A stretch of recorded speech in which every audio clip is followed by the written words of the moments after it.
Honk. The power of the honk, as always, compels you. What's going on, number one? Welcome, Evernuts. Welcome, everybody, to a Tuesday stream. This time, not cycling, but actually regular stream that we're doing here as it is 12:30 p.m. Eastern. I hope everyone is doing well. And welcome, everybody, to some D&D with viewers. It's day 4 of D&D with viewers, Legacy of the Green Flame. The sort of listing of the parts is a little bit weird. I have to take a look at that again. I think basically what it is this is day 4 of us doing Legacy of the Green Flame. It is part 1 of what is called Beyond the Black Wall, which is the second part of Legacy of the Green Flame. So I hope that everyone got that. It's all totally logical here. But anyway, so that's the deal with that. But I am excited to play it a little bit. Today, we were going to be doing some Fighting Fantasy Gamebook stream today. We can't do that because Tari is at work on a secret project about which I cannot speak more, except to say that it may have something to do with stuff you've heard talked about on this channel before, but I cannot go into any details beyond that. But there's a good reason that we're not able to have Tari doing this at the moment. So instead, I'm going to do some D&D with viewers. This is rescheduled from I think it was on Saturday, a week ago this past Saturday, that I rescheduled D&D with viewers because I was doing some blueprints. Blueprints is just about completed. I'll talk about that in just a second. So we're going to do some D&D with viewers, which we try to do every other month, playing some Legacy of the Green Flame as we continue to move along through this interesting adventure, hopefully with a map that does not that corresponds properly to the entries this time around. Before we go any further, just a couple of reminders about ways to support the channel. If you have not done so already, please follow the channel. Please check out our YouTube with !ArvTube, and I would love it if you could also subscribe to us over there. It's free for you to do that, but it really helps us out, and we are at a all-time high of new subscribers, so every new subscriber is a new record, so please do that. That would be lovely. Discord is !ArvCord. You can hang out with the Arvanauts in between streams. Twitter, !ArvTweets. Blue Sky, !ArvSky. Website, arvanelleron.com. Financially, and also Gen GMs, don't forget about that. Gen GMs for details about that. Our GM and DM tip show that I do with one Mr. Zach Clay.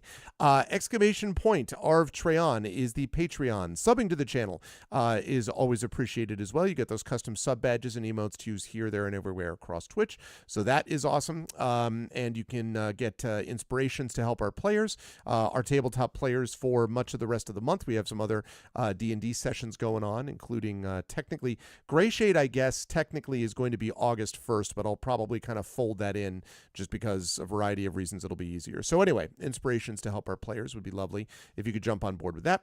Let's see. Carry the one. Oh, yes. On the publishing front, Icarus, my graphic novel from Athos Arts. Library, that's my Tales and Tomes, The Forbidden Library. That's my 5e Adventure and Sourcebook from Alligator Alley Entertainment. And Greyshade, that's my Greyshade IP. Greyshade, Renegade, and Heretic, the audiobooks. First of all, the Grey Assassin Trilogy, the regular print books from Athos Arts. You can pre-order the tabletop role-playing game of Greyshade called Greyshade, coming out from Alligator Alley. That will be releasing in about 2.5 weeks, designed by our very own Brandon O'Brien, coming out from Alligator Alley. So I'm very excited about that, and you can pre-order at that link. And you can also get the audiobook of Greyshade from our very own Trent Sparks, and pre-order, I shouldn't say pre-order, but be ready to get the next 2 and final 2 of the series audiobooks, Renegade and Heretic, which will also be narrated by Trent Sparks, that will be coming out in the fall. And as always, BLM, Black Lives Lives Matter. Important to affirm and assert the significance and importance of Black lives. Exclamation point help now, the World Health Organization page on suicide prevention. Important to reach out to others when you need help and reach out to others when they need help as well.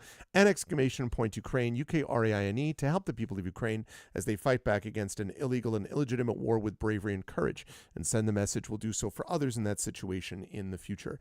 As a quick scheduling note, we'll be playing this until about 3:15 p.m. Eastern. Then I will be heading over to Pen and Pixels, GOG.com Pen and Pixels, for what I believe will be the end of at least the Africa portion of the campaign, or at least it should be moving in towards the end of the Africa portion of the campaign.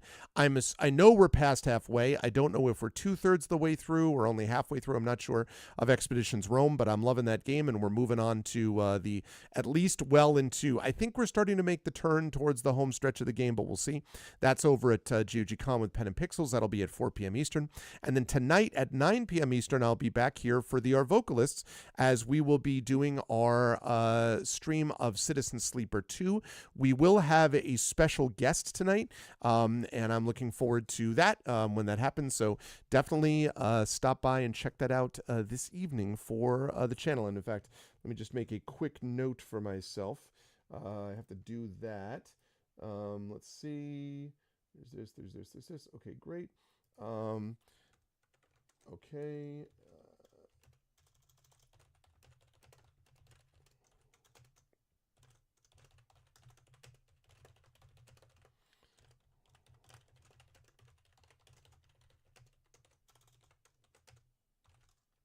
Okay, good. Wanted to make a quick note to myself so I didn't forget to do something noting about that. Okay, and that is the deal with that. And now I'm going to remove that, and then I'm going to turn on that. There we go. Hi, everybody. Good to see you all. Thanks for those of you who joined me this morning for my little impromptu bonus test stream. I had a chance to look a little bit at the video, and what I have concluded is I got to figure out a way to stabilize the phone better, because like when I'm riding with it, the phone is not moving around in terms of like it's not going to shake out of the holder or anything like that. But when I was watching the video, it's like, and I was like, I thought that it would have enough image stabilization that it wouldn't matter, but it's pretty shaky when I'm actually moving, which is not super helpful. So I have to figure out how to stabilize it. The other thing is that the sound, especially when we've got any wind coming, when I'm going downhill or when I'm on a flat surface going straight, there's a lot of, so that's kind of an issue. So I have to think about how to address that. But it is, the signal basically was very consistent, except for when I accidentally pressed the power button on the phone, which was my fault. But otherwise, the signal is very consistent. So I think it's workable. Like I think that we can do it and it'd be fun to do it, but I've got to figure out how to stabilize it better, which is why I labeled it a test stream, which always means we're going to have fewer people show up on purpose because I did not want to have like tons and tons of people showing up and being like, what the hell is this? But I liked it. I liked it in principle, and I just need to figure out a couple of ways to maybe stabilize it and make it a little bit more stream worthy. But otherwise, I think it's a cool possibility to sort of mix things up once in a while on the streaming side. But otherwise, I am excited tonight for some D&D with viewers and more Legacy of the Green Flame, and I will bring us over there so we can talk a little bit about what happens with that. There we are. I am over here. So a couple of notes, by the way, about this for those of you who have not played this with us before. And I think actually I'm going to move one thing. I'm going to move this up here. There we go. That's the black wall. And then the map is down below, and we have to may shift this around as time goes on. So for those of you who don't know exactly what this is, so the D&D with viewers thing we sometimes do is an actual module, like an actual D&D thing. But there are other times where we do it, and it is doing this, which is almost like a kind of an extended game book, I would say. And I've seen, by the way, there's been a lot of emphasis over the last 3 to 5 years, but I would say especially in the last 2 years, tons and tons and tons of stuff on solo games. And I actually have been really enjoying looking at that. I actually backed on Kickstarter a solo Tomb Raider game. I backed a fighting fantasy like Warlock of Firetop Mountain two versions of this that are basically sort of like cooperative dungeon crawler type things that you can also play solo, both because I think it'd be interesting for stream and also because I just think it'd be interesting for me. I'd like to see it. So there's a few of those, and I can't wait to start seeing them actually come in so I can see what they look like. The Tomb Raider one is very big budget, huge company. I don't remember who, but big company that's doing it. The other ones are sort of small indie ones, and I backed two of them, I think, on GameFound, which is like the third, by far the third, a distant third crowdfunding place for games in particular. But Tomb Raider was on Kickstarter. And so I'm looking forward to seeing what those look like. But anyway, I bring all that up to say that things like this are actually, I think, slightly ahead of the curve.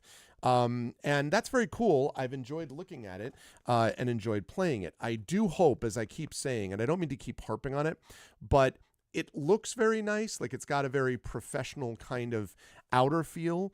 The QA inside the book needs some work. So I'm hoping that as we go along, the QA will be a little bit better as we go through. But otherwise, I'm excited to get this playing. And actually, I should fire up a little bit of our soundtrack here, which was this, I believe. There we go. And I got that sound going on. Okay. So, if you look down below, you will see our character here, Umbero. Umbero who is unbearable. That's our show. No, I'm just kidding. So, Umbero is a half-orc sorcerer. He has the background of an acolyte. I think we've used the 2024 rules with this, if I'm not mistaken. He has the personality trait that he works hard so he can play hard when the work is done, that bettering yourself is essential in life. Our relic is, I believe, a holy symbol, if I'm not mistaken. Our relic was given to us by a stranger at the lowest point in our life, and we draw strength from it. If there's a plan, we forget it, and if we don't forget it, we'll ignore it. So basically, sometimes we have a plan, and then we kind of don't stick to the plan, chums. So, we got to do some work. You know what I'm saying? We got to do some things. And currently we are sitting at 15 out of 20 hit points. This is because we fell off of a tree.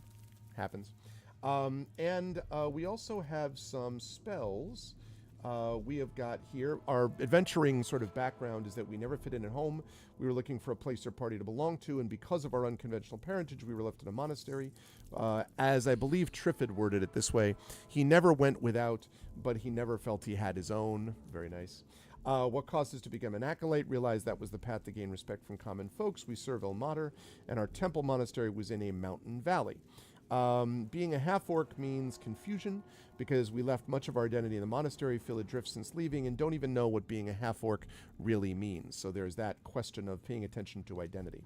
We do have some stuff that we've gotten. We have gotten an oblong green plate, 2 rubies, 125, 150 gold. We've gotten 3 50 gold piece gems and a silver necklace worth 100 gold.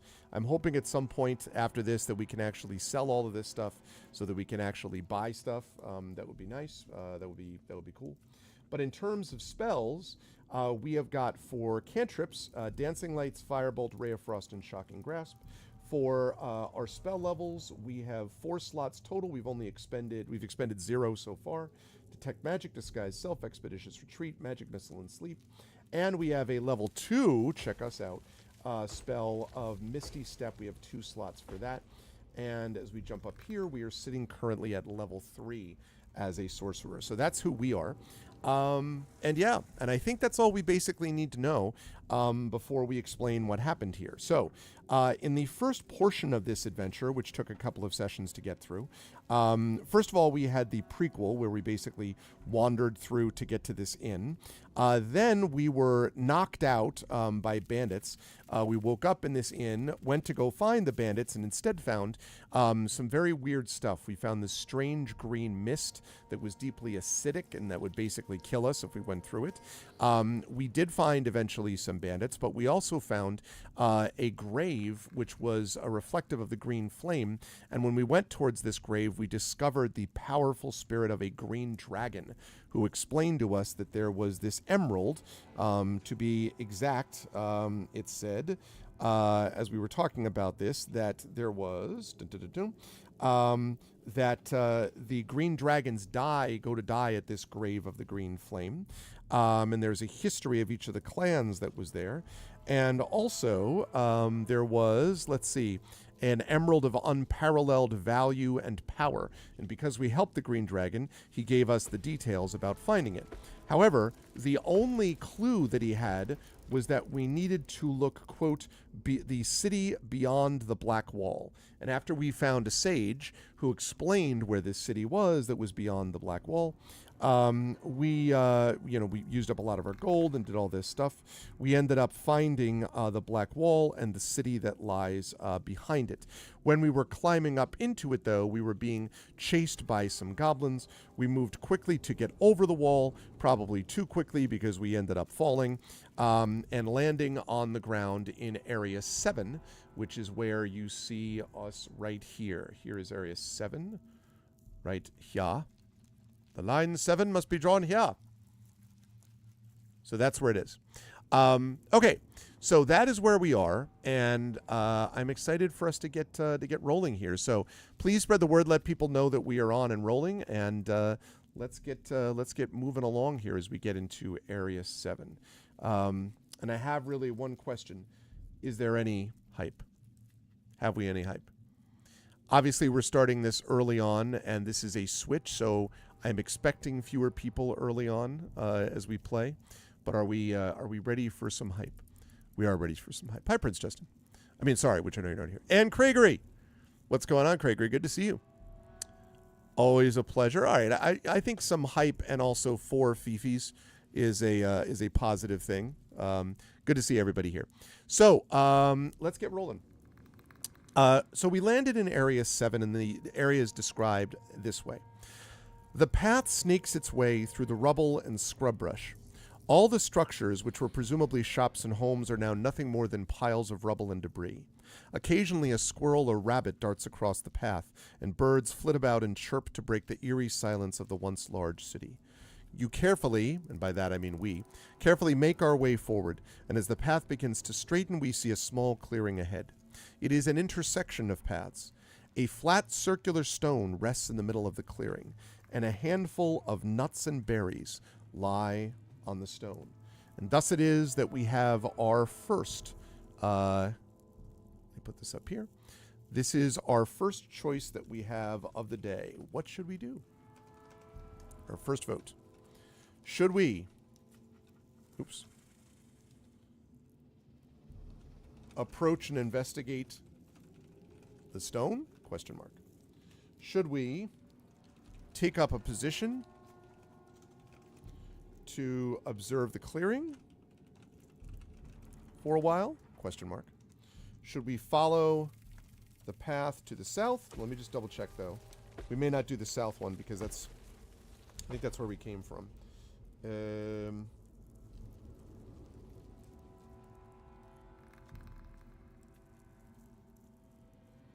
Okay, we're not going to do that, and also, again, that does not correspond to what it says in the book, because there is nothing in the book. Again, quality assurance. Follow the path to the west. Okay, so approach and investigate the stone, take up a position to observe the clearing for a while, follow the path to the north, that would be leading us up here, or follow the path to the west, which would be leading us over here. All right, and I'm going to open that now. So you folks know how to do this, but if you've not been here before, $ vote space 1 means you'll vote for approach and investigate the stone. $ vote space 2, that means take up a position to observe the clearing for a while. $ vote space 3 means follow the path to the north, and $ vote space 4 means follow the path to the west. What should we do? Please get your votes in now, everybody. And as time goes on, we will get more people voting. Oh, I need to get the player's handbook. Hold on. Keep on voting whilst I get the book.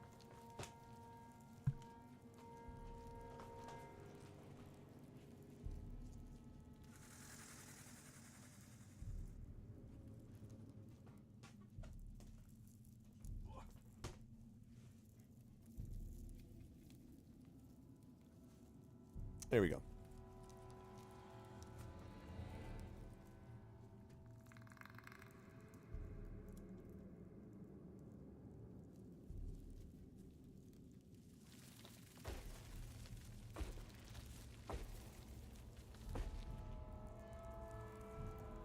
Lovely. Okay. Alrighty. So we have 1 vote for approach to investigate the stone, 1 vote for taking up the position to observe the clearing for a while. Again, at the beginning of one of these sessions, especially when it was sort of impromptu, there's going to be some tiebreakers. I was just going to say, like, this is, I'm not at all surprised because this was sort of within, made this decision about 15, 20 minutes before start time. So we ended up having to reschedule fairly late in the game. And also early on, especially on a Tuesday afternoon, it'll take a bit for people to come in. So I am not at all surprised. However, if we have other people that are sitting in chat that are lurking, of course, I always love the lurkers, but would love to have you participate. And I promise we won't bother you. Just $ vote space for the number you want. 1 is approach to investigate the stone. 2 is for take up a position to observe the clearing for a while. 3 is follow the path to the north. 4 is follow the path to the west. If I have to, I will roll a die to break the tie, but I would rather not do that. I try to have people vote if I possibly can. So get your votes in while you can do so. Please, please, please get your votes in. So $ vote space 1, approach and investigate. 2, take up a position to observe the clearing. 3, follow the path to the north. And 4, follow the path to the west. To the western skies. And I'm also going to last call this too. So the next vote is probably going to win this.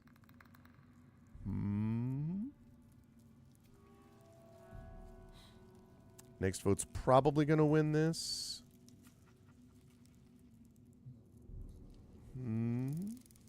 What do we got? Can we get another vote in there? Can we get another vote? Perhaps. Do I have to roll a die on this one? I'll have to do a tiebreaker until we get more people in. All right. Let's see. So we will roll. Oh, okay. Thanks, Prince Justin. It's okay. I would have broken the tie if need be.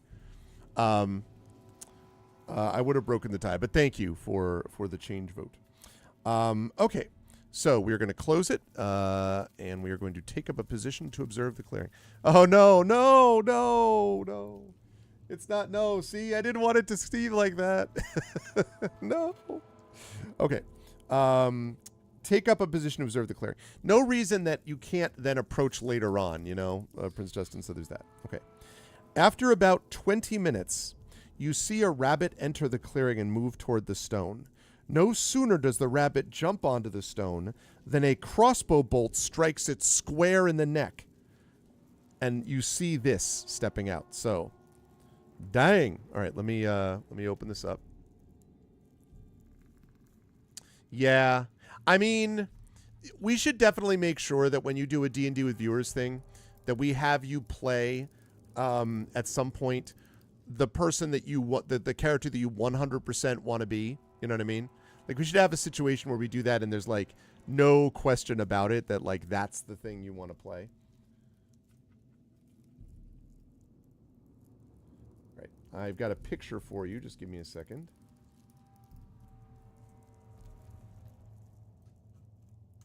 Assuming I can find it.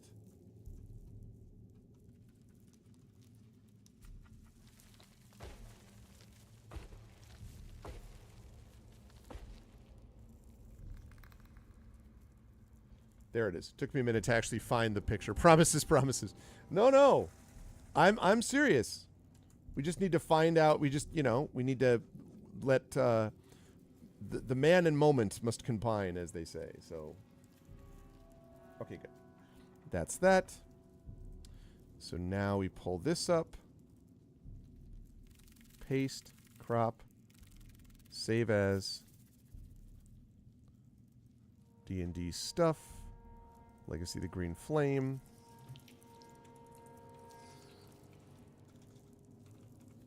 Okay.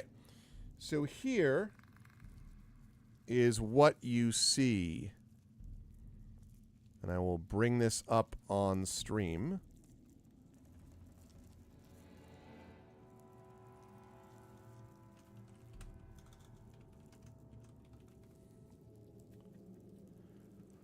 Okay, stepping down from stepping down from the tree, you see this guy.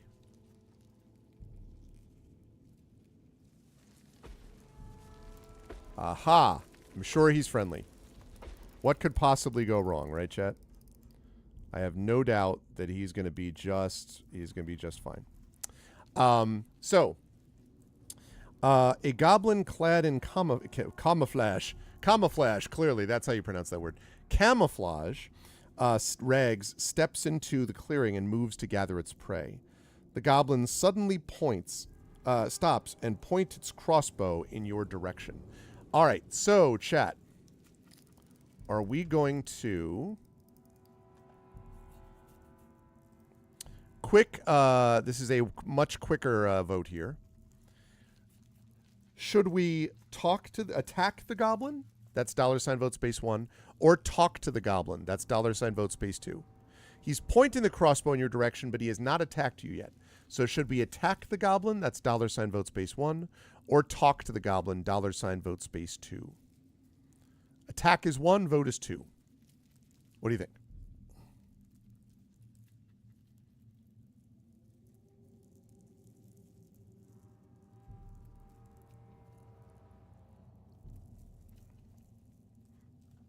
This time we have 2 people that are in agreement. All right, I'm going to last call this.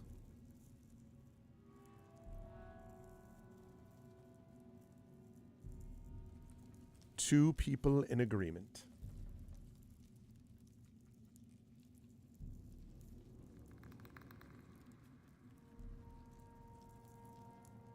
Whether to talk to the goblin, attack the goblin, which is $vote space 1, or talk to the goblin, which is $vote space 2.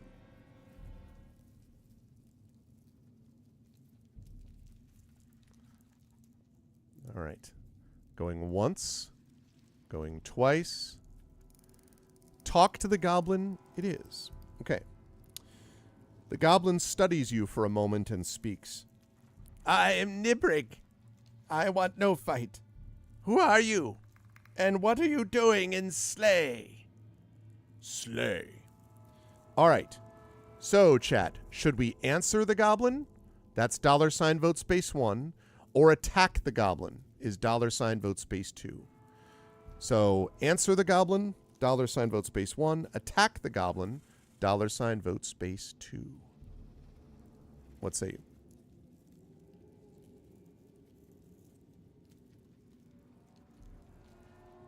Incidentally, if you're wondering what that thing is at the top right of your screen, that is the black wall, which is the thing that you had to go across to get in here.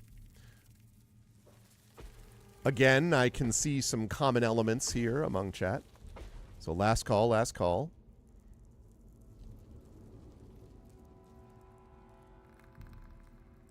$vote space 1 to answer the goblin, $vote space 2 to attack the goblin. Going once. Going twice. Okay. We are going to answer the goblin. Let's talk to this guy. You tell the goblin some of your story, leaving out why you came in search of the city. You feel certain the goblin means no harm and that he is most likely an outcast from the horde that chased you through the woods. He listens carefully to your story, and you can tell this goblin is simply more than what he appears. The goblin nods his head in approval as you finish your tale. Come with me and have some rabbit, stranger. I will tell you my story and make you an offer. You need to escape this place, and I can help you with that. I prefer to stay, and you can help me with that. Okay. Simple vote again. Do we accept Nibrig's offer or decline it? $vote space 1 means we accept Nibrig's offer to go talk with him and eat some rabbit. $vote space 2 means we decline the offer. So go ahead and get your votes in. So far, he has not shot us. It's a good sign. $vote space 1, accept his offer. $vote space 2, don't accept his offer.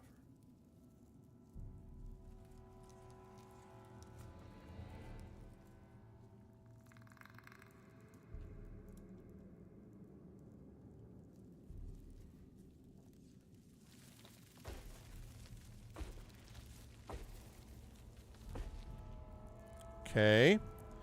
I was gonna say, so far I've seen some. It's Craigery and Prince Justin have been simpatico for obvious reasons. Since if one of them was like, "Nope, I've officially decided I no longer trust this guy," based on stuff, I'd be like, "Wait a minute, what are we doing here?" So it all makes sense.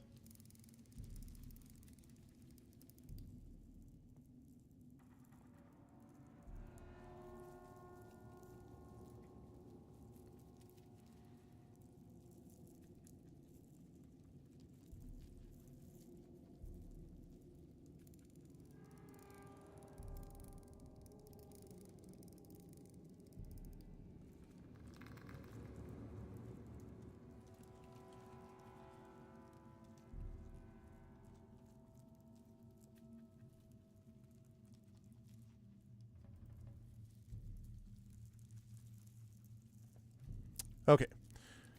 All right. And then we're going to close this. Okay. So we are now going to a different area of the map as he brings us there. Nibrig brings you to his home, and it says it's area 10B on the master map. So let me go take a look at the master map.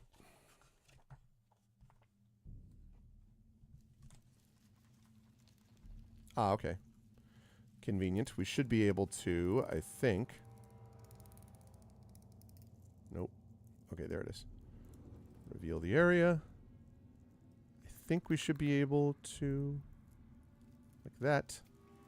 The jump gate version of this is so much better than the original. Like everything I'm going to be doing forward, like with Roll20, is going to be using jump gate. It's so much easier.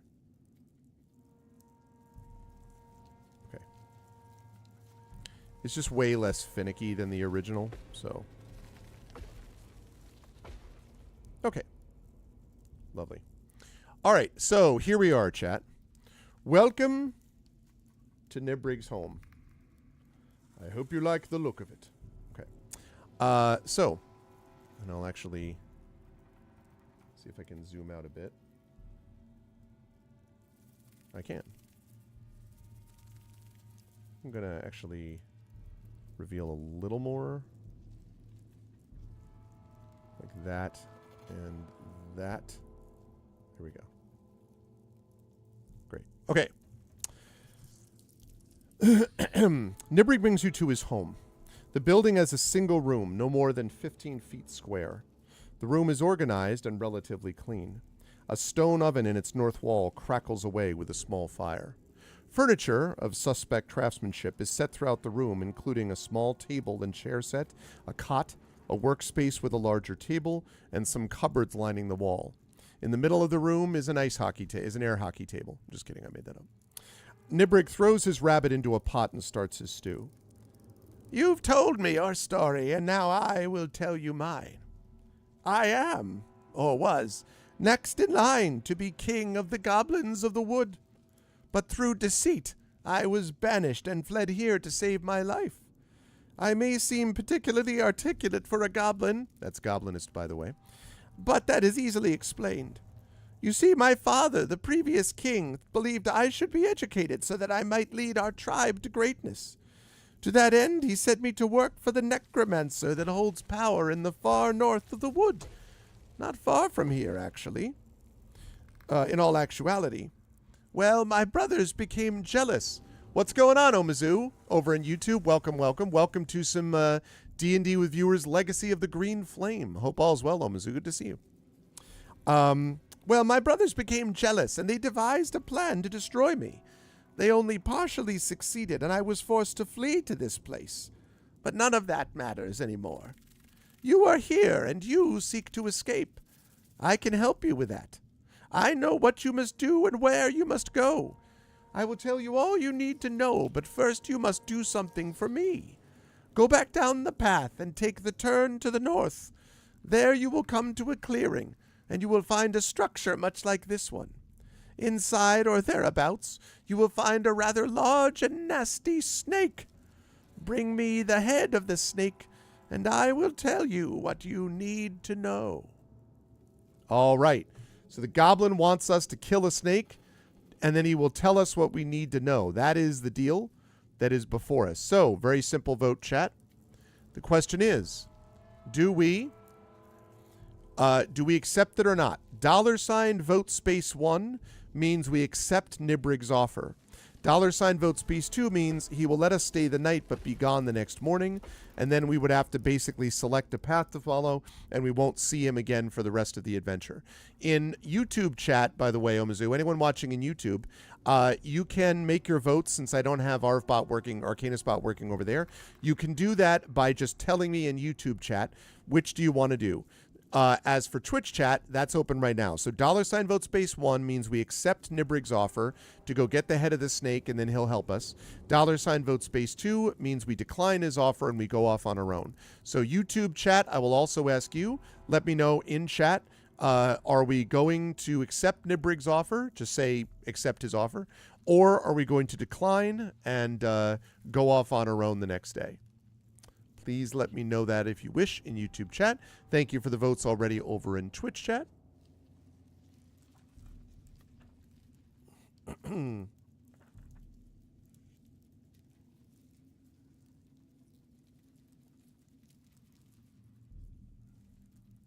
So here we are in a dark city. Scree! What's up, Shadowed? How you doing, man? Thank you so much for getting this. Omizu says in YouTube chat, accept the offer. That is 3 votes for accept. So I'll put this on last call. Shadowed, thank you so much for getting ArcanusBot back up and running. I appreciate it. And yes, Shadowed is here. Shadowed, not only a amazing moderator, not only the master behind ArcanusBot, but also the individual who GMs or DMs the Shadow Crew with D&D with Community D&D with Waterdeep Dragon Heist, which is going to be back on a week from tomorrow night. You just had to ping Trollware. Yeah, the thing is, too, the Troll changed his name in Discord. So I was riding my bike when we found out it wasn't working, so Triffid pinged you. I have to remember next time to, like, also ping directly using his new name because he's being all secretive. No, I'm just kidding. But thank you. I appreciate it. Alrighty. So, going once, going twice. All right, we are going to accept his offer. He's also not on the mod channel. Yeah. That's true on that. Yes, all those things are true. I should probably just make him a mod since he does, help do backup troubleshooting, especially on ArcanusBot. I should do that. Anyway, okay. So we have accepted Nibrig's offer. Excellent, he says, and then attacks. No, I'm just kidding. I made that up. All right. Let's see. Let's go to...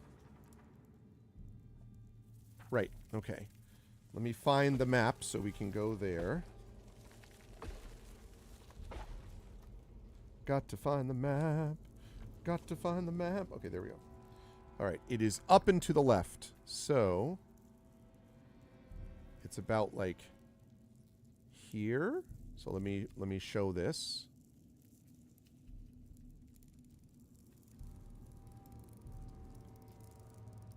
Again, I reiterate how much better this is. The reveal mask is so much easier with the jump gate Roll20. It's a lot less finicky. Every new campaign I start, I'm going to be using jump gate. I'm almost tempted. I'm just worried about compatibility, or I would have done it for my old campaigns that I had running already. But I'm tempted because it's just so much easier to reveal. In particular, mask and reveal is easier. In particular, but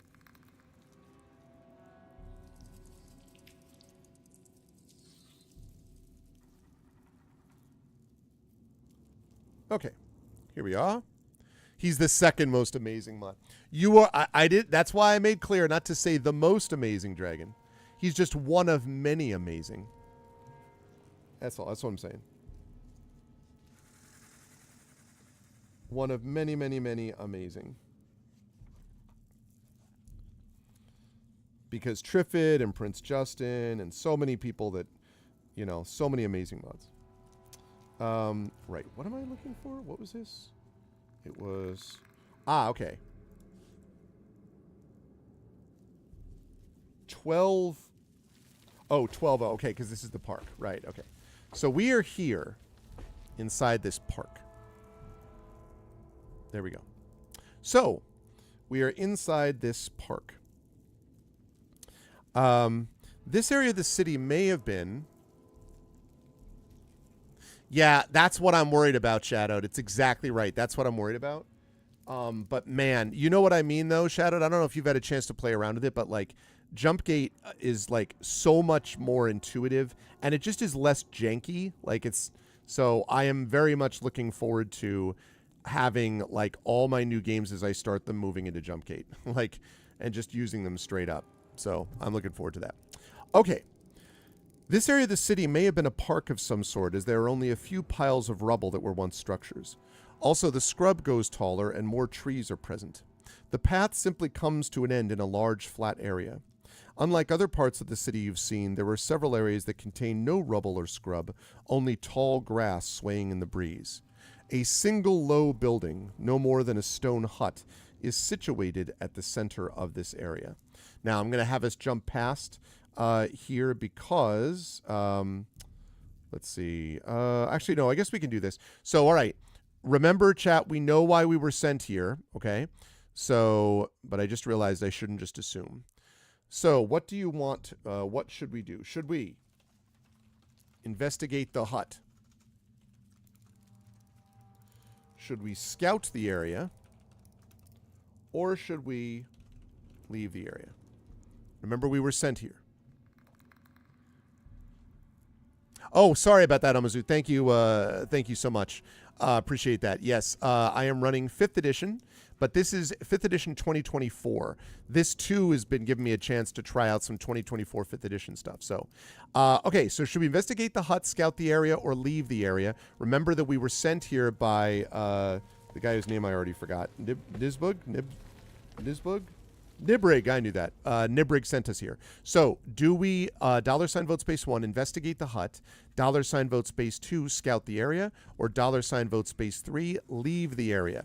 And again, you can tell me in YouTube chat which you want to do if you have not already done so in Twitch chat. So in Twitch chat, we have 2 votes already for scout the area. Let me know in YouTube if we're investigating the hut, scouting the area, or leaving the area. And you can just tell me that directly. Thank you, everybody. We're starting to build up some people now, which is good. All right. And Omizu also says scout the area. So we got 4 votes for scouting. See, look, chat is just like, every so often chat is in sort of the hive mind process where chat just, everyone understands. They just click together and everyone feels, everyone is like, you know, it's all the extra meditation that you all do, you know. I know the training you've all been through. You're way too cautious. Yeah, but see, this is the thing, Omizu. Like, I've said this before. Like 99% of the games I play, this is exactly what I would do. Like, even if you play, I played some, I know that Prince Justin has done this. I play some PUBG, and like, for me, I'm not going to be like these people who are like, oh, I hit the ground and I pick up every gun and I go running towards the action and running around. I'm not going to do that. If I were ever in that situation, first of all, I wouldn't be. If I were ever in that situation, the minute I touch the ground, I am grabbing a gun from the ground and then running to as far away as I possibly can and freaking hiding in a hut. That's what I'm doing, you know? And then as the sort of deadly gas moves in, I'm like cautiously moving in to avoid it. But under no circumstances am I going to be like, I'm going to run towards... I'm not doing that. Man, if I was sent to deal with a huge snake, I'm not going to be like, let's go. Okay, so we are scouting the area. All right. Scouting the area, which is that one. Okay. You make a slow circle of the entire area and find nothing of particular interest. You do come across the excrement of some large animal.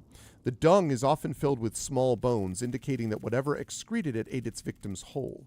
As you finish your search, you turn your attention back to the stone hut. It is then that you see a giant snake is slowly moving off the roof and down into the tall grass. You're not doing it's not real life. I see, Dragon. I'm a 2E guy, so I get it. Yeah, you know what I'm saying, right, Omzu? All right, chat. So, are we going to attack the giant constrictor snake? And it specifies here the snake has 40 hit points. Are we going to attack the giant constrictor snake with a ranged weapon or spell, That's $vote space 1. Or are we going to charge and attack the snake? To be clear, we've got some ranged spells, and we are a sorcerer, I'm just saying. So $vote space 1 means we're attacking from a distance. From a distance. $vote space 2 means we're charging. So that's the question. So definitely in YouTube, yeah, Omizu votes for ranged. Prince Justin with a ranged vote in Twitch chat. So $vote space 1, attack from a distance. $vote space 2, charge. Right now we have 2 votes because I'm counting the YouTube vote.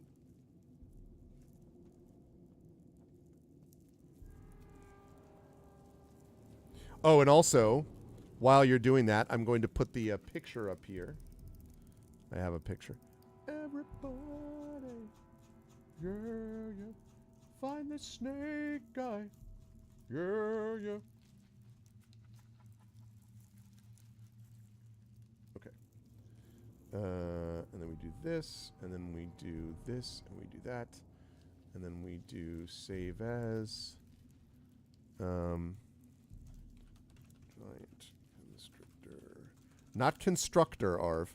I almost said giant constructor snake. I was like, ooh. A giant constructor snake. It sounds like a transformer. The Transformers. All right, we have 3 votes for attack from range and 1 vote for chaos, according to Shadowed. It does, right? Constructor. There must have been a snake transformer, right? I don't remember one, but there were animals. I know there were the primal, like whatever, Optimus Primal or all that. Like there were the jungle animals. There must have been a constructor, like animal, transformer animal thing, like which was a snake, I would think. All right, and I'm going to show you. This is the guy. So let me move that down. Get rid of the crossbow goblin for a minute.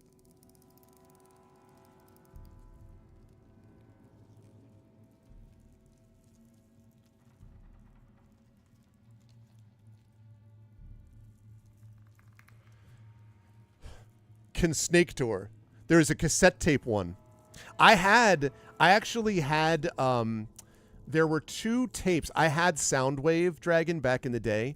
And I had 2 cassette I had 1 cassette transformer, and there were 2 of them. There was, I think, Razorbeak or Laserbeak or something, and then there was the other one, and I had the least I had the less well-known one. Cassette that transformed into a bird, but I didn't remember. I don't think I ever had the snake. Snake Tour. Yeah, I was driving my son and a couple of kids back from the camp that he goes to, with one of the summer camps he goes to, a couple of weeks ago, and they were making stuff up in chat. So we came up with a transformer that doesn't use metal, and we were like, Bambooatron, the non-existent transformer that's better for the environment. It was pretty funny. You've been playing a mobile version of Moldvay, which I'm not familiar. It's not bad. Makes me think of wizardry. I've never heard of Moldvay, Omizu. I have never heard of that. Oh, yeah, Constructor Snake. Richard Scarry's Busy Town. Oh, Busy Town. I remember my kids had a for little kids, like, when you're 2 or 3, had a Busy Town Richard Scarry type of thing. Oh, it's so cool. Such good memories. Okay, so we are going to close this off because we have gotten enough votes. We are going to attack from range. Okay, somehow the snake was unaware of your presence. It must have been soaking up the sun on the roof of the hut. The snake is 100 feet away. Okay, this is a good call. So what it says is that we may make a ranged surprise attack with a +4 bonus to our attack roll. After our attack, we must roll initiative. The snake will move to attack but cannot reach you until the second non-surprise round. You may fire ranged weapons or cast another spell. However, the snake has half cover in the tall grass. On the next round, the snake will attack, and you'll have no penalties as it's out of the tall grass. It will not use its constrict attack on its first round of combat. It will attack as normal on its second round of melee combat. Okay, sounds good, Shadowed. Thank you, as always. So what that means, it's an old D&D adventure. Oh, now that you mention it, that does sound vaguely familiar with, but I only know the name. I don't know anything about it beyond that. That's cool, Omizu. So a mobile version of it, huh? That's cool. Okay, So we're going to make a ranged surprise attack. So now that we're making a ranged surprise attack. Oh man, you got baited. It's like fool's gold, except in this case it's fool's gold squash is what it is. Okay, so what we're going to do here is we're going to jump down. We're going to take a look at our spell. So we do have a ranged weapon, which is a light crossbow. However, we also have, since we are sorcerers, we've got magic missile, we have sleep, and we have firebolt, all of which are ranged items. So assuming that we're using a spell, then I'm going to ask it this way. Should we cast firebolt? And to be clear, firebolt, in case anyone is curious,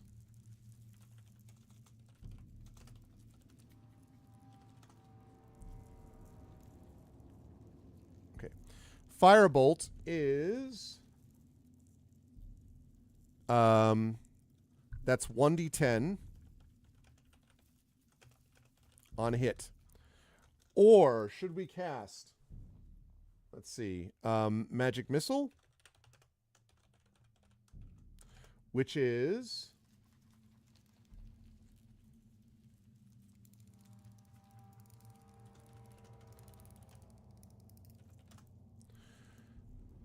magic missile, which is 3 missiles, so basically 3d4 plus 3.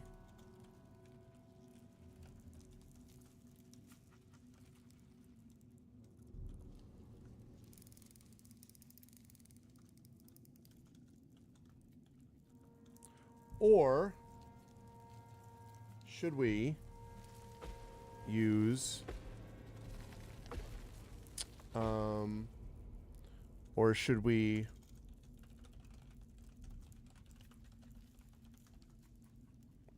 Okay. Now, I'm going to open this up, but we do have cantrips. So and actually that's a good point. I'm going to add that in. So firebolt is a cantrip. So we can use that without any problem. Magic missile is a first level. And it's 3d4 plus 3.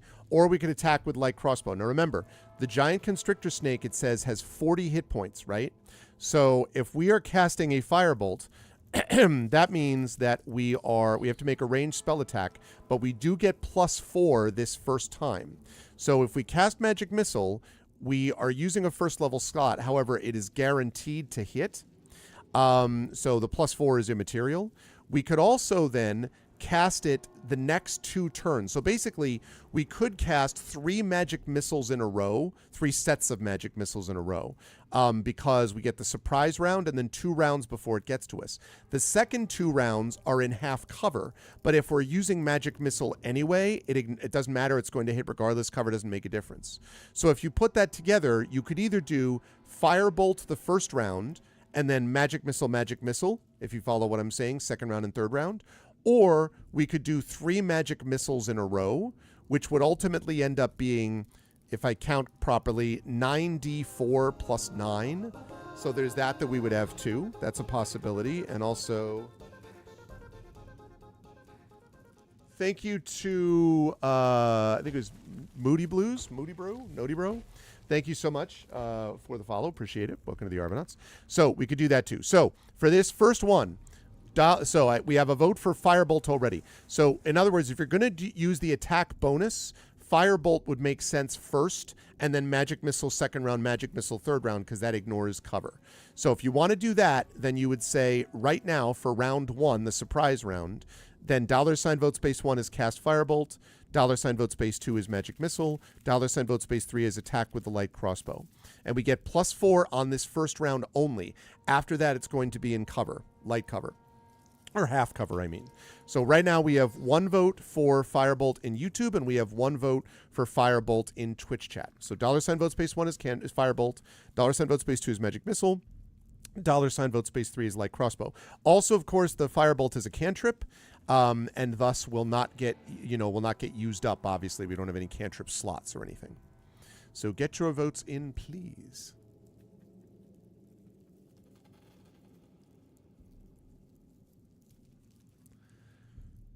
Get those votes in, please.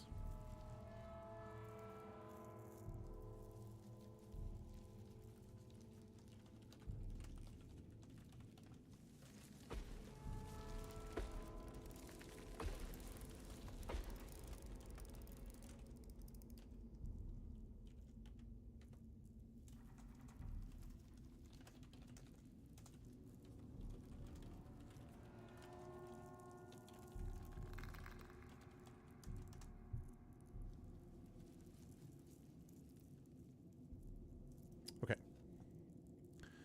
All right. So do we have other votes here? So far, we've got 2 total votes for Firebolt. 2 total votes for Firebolt. Also, I realized we should be doing combat music here. So let me get rid of that. Sorry about that. There we go.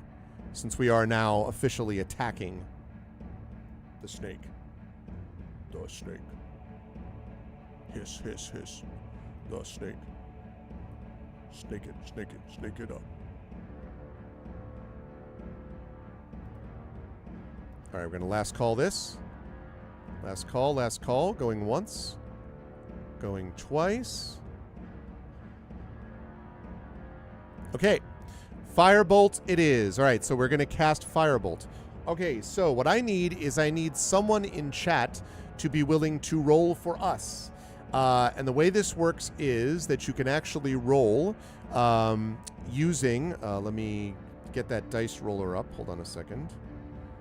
Using Arcanusbot. Sorry, using Arbot Plus, I should say. Here's dice roller. Okay, so what you're going to be doing is you're going to be rolling 1d20. And let me see what our normal thing would be. So wait a second. Don't roll anything yet. Let's see. So it would be +4, but we get an additional +4. So now we're talking about +8. So we need someone to roll 1d20, and then we will add 8 to it. Is someone willing to do that? The way to do that is to go $roll space 1d20, and then plus the plus symbol, and then the number 8. So do we have someone who's willing to roll for us using that system? No crit fail, please. Yeah, no kidding. Please do not firebolt ourselves in the face. I would agree. So is someone in Twitch chat willing to do that? 1d20 plus 8? Anybody? Doesn't matter who. Is anyone willing to do that? To roll? Noodlebird, that was the name. Also, hi, Noodlebird. Thank you for the follow. All right, Noodlebird. Good way to enter. I love the name, by the way. All right, Noodlebird. So, again, the way you do it is $roll, all one word, $ROLL, space, 1, the number 1, D, the letter D, and then 20, 20. You know, maybe he's beginner's luck, exactly.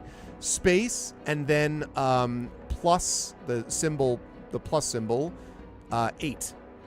So $roll, space, 1d20, space, plus. I think it's actually 1d20, not space, 1d20 plus 8.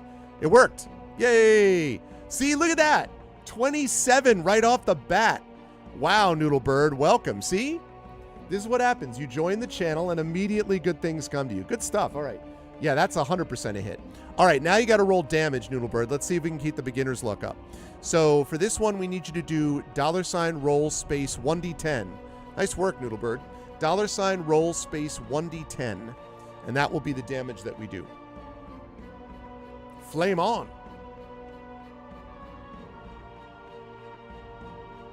Look at that, 9 points of damage. Let's go. Oh my goodness. Nice stuff. Welcome to the team, Noodlebird. I love it. All right, Noodlebird receiving some very appropriate praise for their work. Good stuff. All right, that snake is like, and then the fire is, and the snake is, and eventually it's just. It's a lot of. Not even sure what we're doing here. Well, we are currently okay. To summarize, we are looking for a giant emerald that we were sent to find by the ghost of a green dragon. It is somewhere in this mysterious, ominous city beyond the Black Wall. And we have found a goblin who was a former goblin king, Nibrig, who sent us to in the city who sent us to take the head of this snake and bring it to him. And if we do, then he will help us with information on where to find the emerald. So that's what we're doing. We saw the snake on the top of the roof of this hut. It's 100 feet away. We zapped it. And so that's where we are. So now we're going to roll initiative. And for this one, we're killing some random innocent snake. This thing is not innocent. That snake knows exactly what it's doing, okay? So now what we need to do is we need to roll initiative. So our guy Umbero, who is a half-orc sorcerer, our guy Umbero has initiative of +1.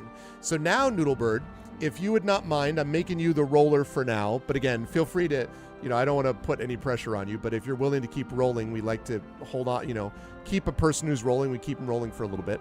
So $ roll space. This is 1d20, but this time it's just +1 for initiative. And I'm going to roll on my end. The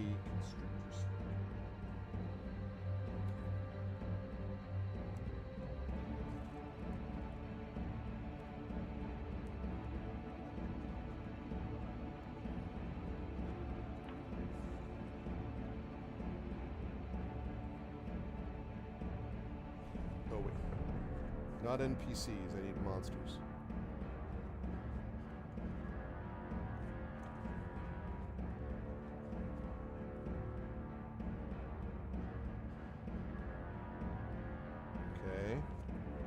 Trying to find how he alphabetized this.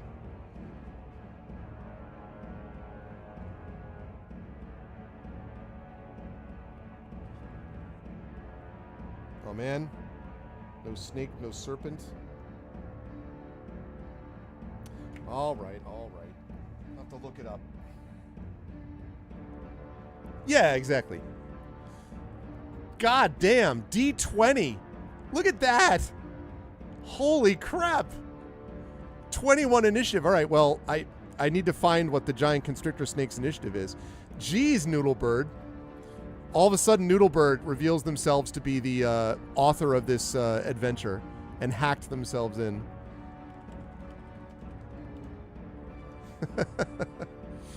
All right. Okay, here we go.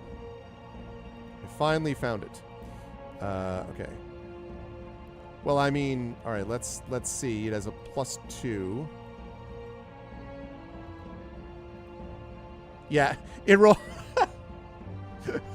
I know, right? I should go to the casino. No kidding. I know. What's up, guys? Shield. Hey, imaginary exponent. I know. Can you roll this die for me? So Noodlebird just got a crit success, while the snake got a crit failure. Like, Noodlebird, what happened was, right, like the snake, like the secret... Hold on, I'm trying to get my camera to focus again. Here we go. The snake is like, looks up and is like, Noodlebird, my greatest nemesis. Like, it's so, like, moves it around. Now we've pissed it off. That's right, Omizu. So it just got smacked. All right, so it is clearly going to be going second. It is definitely going second. Okay, so now that we've done that, so it is sitting at 31 out of 40 hit points. Now, it has 2 turns to get to us from now, but now it is in cover. And so what cover means here, specifically half cover. So what half cover means in 5e is that it has a +2 bonus to AC and dexterity saving throws. However, I would note to everybody that because we hit with the firebolt on the first turn, now we could fire 2 magic missiles at it, because each magic missile, each of the 2 sets of magic missiles is guaranteed to hit. So it is 100% guaranteed to do it. So I'm going to do the same vote here, but for this round and the next round, before it reaches us in half cover in the grass, magic missile will automatically hit it. So I'm just throwing that out there. So $vote space 1. This is for everybody, including you, Noodle. $vote space 1 if you folks want to cast Firebolt. $vote space 2 if you want to cast Magic Missile. And $vote space 3 if you want to attack with a light crossbow. And Amazu, you can vote, and anyone who's in YouTube chat can vote there as well. But now that they're in half cover, like, the thing's already like... Meanwhile, we're sitting back there being like, this snake is on fire. Good to see you, Imaginary, by the way. Can we back up and still stay in range? So we're not going to be able to stay out of its range necessarily, although we could Misty Step away if we had to. The problem is that there's sort of limited range to go. We can definitely move away after a while, but it's going to be faster than we are because of how fast it's slithering towards us. Hopefully we get lucky and we have it mostly down by the time it arrives. So, you know. Yeah, okay. So I'm going to last call this. We have... so given that, Omizu, what do you want to do? Do you want to do Firebolt? Magic Missile for sure? Okay. Yeah, I just figured since it's in cover, like, we got the Firebolt off thanks to Noodlebird the Magnificent there. So I figure that, you know. So, all right, we have got Firebolt is 1 vote for Firebolt, and we got 5 votes for Magic Missile.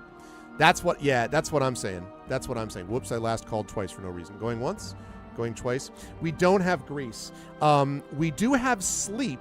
So when it gets up on top of us, because we have a higher initiative, we could maybe try to put it to sleep, but I figure we cross that bridge when we come to it. We're going to have 2 ranged attack rounds before it gets to us, according to the book. So, also, good call, by the way, on everyone surveying the area first instead of just running up to the hut, because that's what's allowing us to get these attacks. I would not want our boy Umbero to be dealing with this dude with 15 hit points up close and personal with a giant constrictor snake. You have an option to cast Fireball. We have Firebolt, but we don't have Fireball, though. That's the problem, Imaginary, unfortunately. All right, we're going to cast Magic Missile. Okay, so these automatically hit.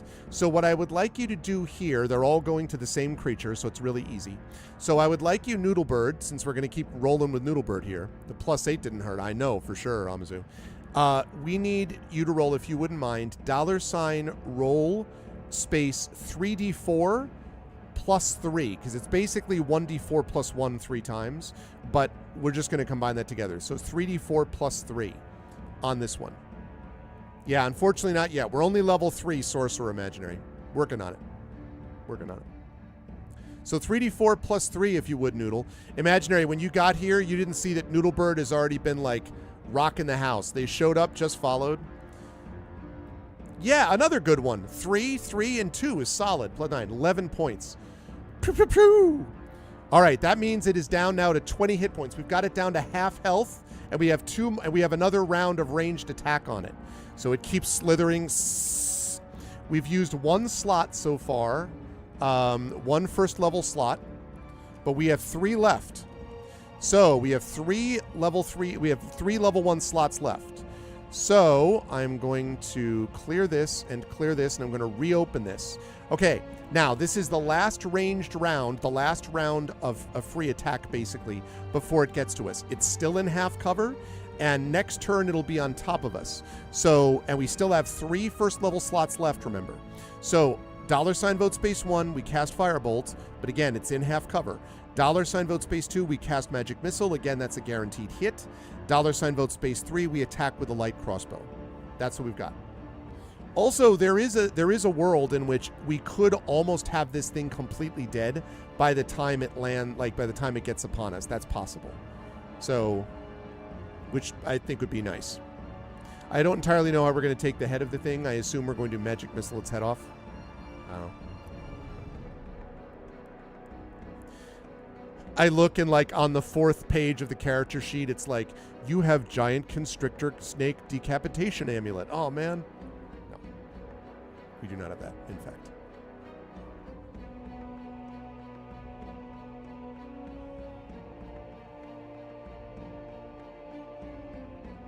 All right, so Omizu says Magic Missile. We now have 3 votes for Magic Missile, 1 vote for Firebolt.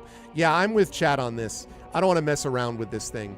We still have 3 slots left. Even after we use it, we'll have 2 first level slots left. A half-orc could chew it off.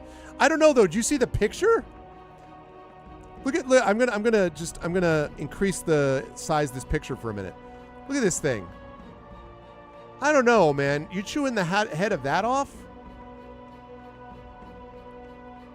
That seems a little, I don't know, sizable.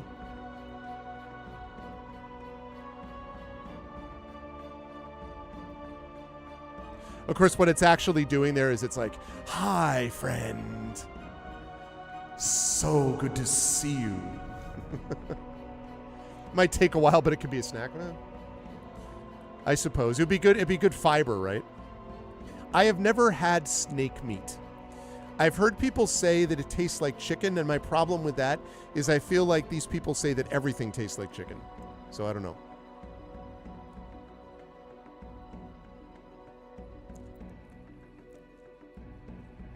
I imagine it's like probably really chewy like eel or something, right? Not a big eel guy. It's kind of bland, so it tastes like whatever you season it with. Does it really? Is it really chewy like octopus or eel or something? Chicken tastes like snake. I'd like a snake salad sandwich. My manuscript in progress is my work in progress right now, which I'm just about to hit the 40,000 word mark on, by the way, is a manuscript of a book called Shade and Shadow. And by the way, if anyone's going to be at ReaderCon this coming weekend or at Worldcon in Seattle next month, I'm going to be reading excerpts from that novel, which I'm feeling pretty good about so far. Anyway, it's set in an area called the Mire, and right outside the Mire. And the Mire is basically modeled after the Louisiana Bayou. So one of the things that I've been thinking about quite a bit is like what water snakes are in the area. Like I'm familiar with water snakes from New England where I grew up and like those kinds of areas. And thinking about different creatures and what they're known as. So one of the things that is a creature that they may or may not have to deal with is, you might have heard of the French term loup-garou, Loup-Garou, which basically is a werewolf. But there's another Bayou term for it, which is even more authentic, called rougarou, if I'm pronouncing that right, Rougarou. And I was just thinking it was really cool to be able to look at some of those things. So it's kind of like kangaroo. I've never had kangaroo either. Okay. All right. Looks like we are going with Magic Missile. We got 4 votes for that, counting the one in YouTube. So we're good on that score. Okay. So Noodlebird, if you could be so kind again as to roll 3d4 plus 3. Let's see how much we can take this snake down. Anyway, I know we were talking about snakes, but it was reminding me of bayou area snakes. That's what I was thinking about. Here we go, loup-garou. Here we go, loup-garou. Live and let die, yeah. Well, you know, it's interesting, Craigery, when I wrote the short story that this novel sprang from, called The Caretaker of Mire, I've told this story before, but I had an editor who, so just do the $ roll when you get a chance, Noodlebird. $ roll, space 3d4 plus 3, if you'd be so kind. Lovely. Oh no, finally the luck runs out. 1 plus 1 plus 1 plus 3. That's okay. That just proves that you're not hacked. That was proving that we're not hacked. That was fine. Perfectly reasonable that we had. That was bound to happen, exactly. Okay. So anyway, one of my editors wanted to change the term, because I use the term alley, A-L-L-I, and one of them wanted to use the term gator, and I was like, no, because gator is a Florida alligator reference.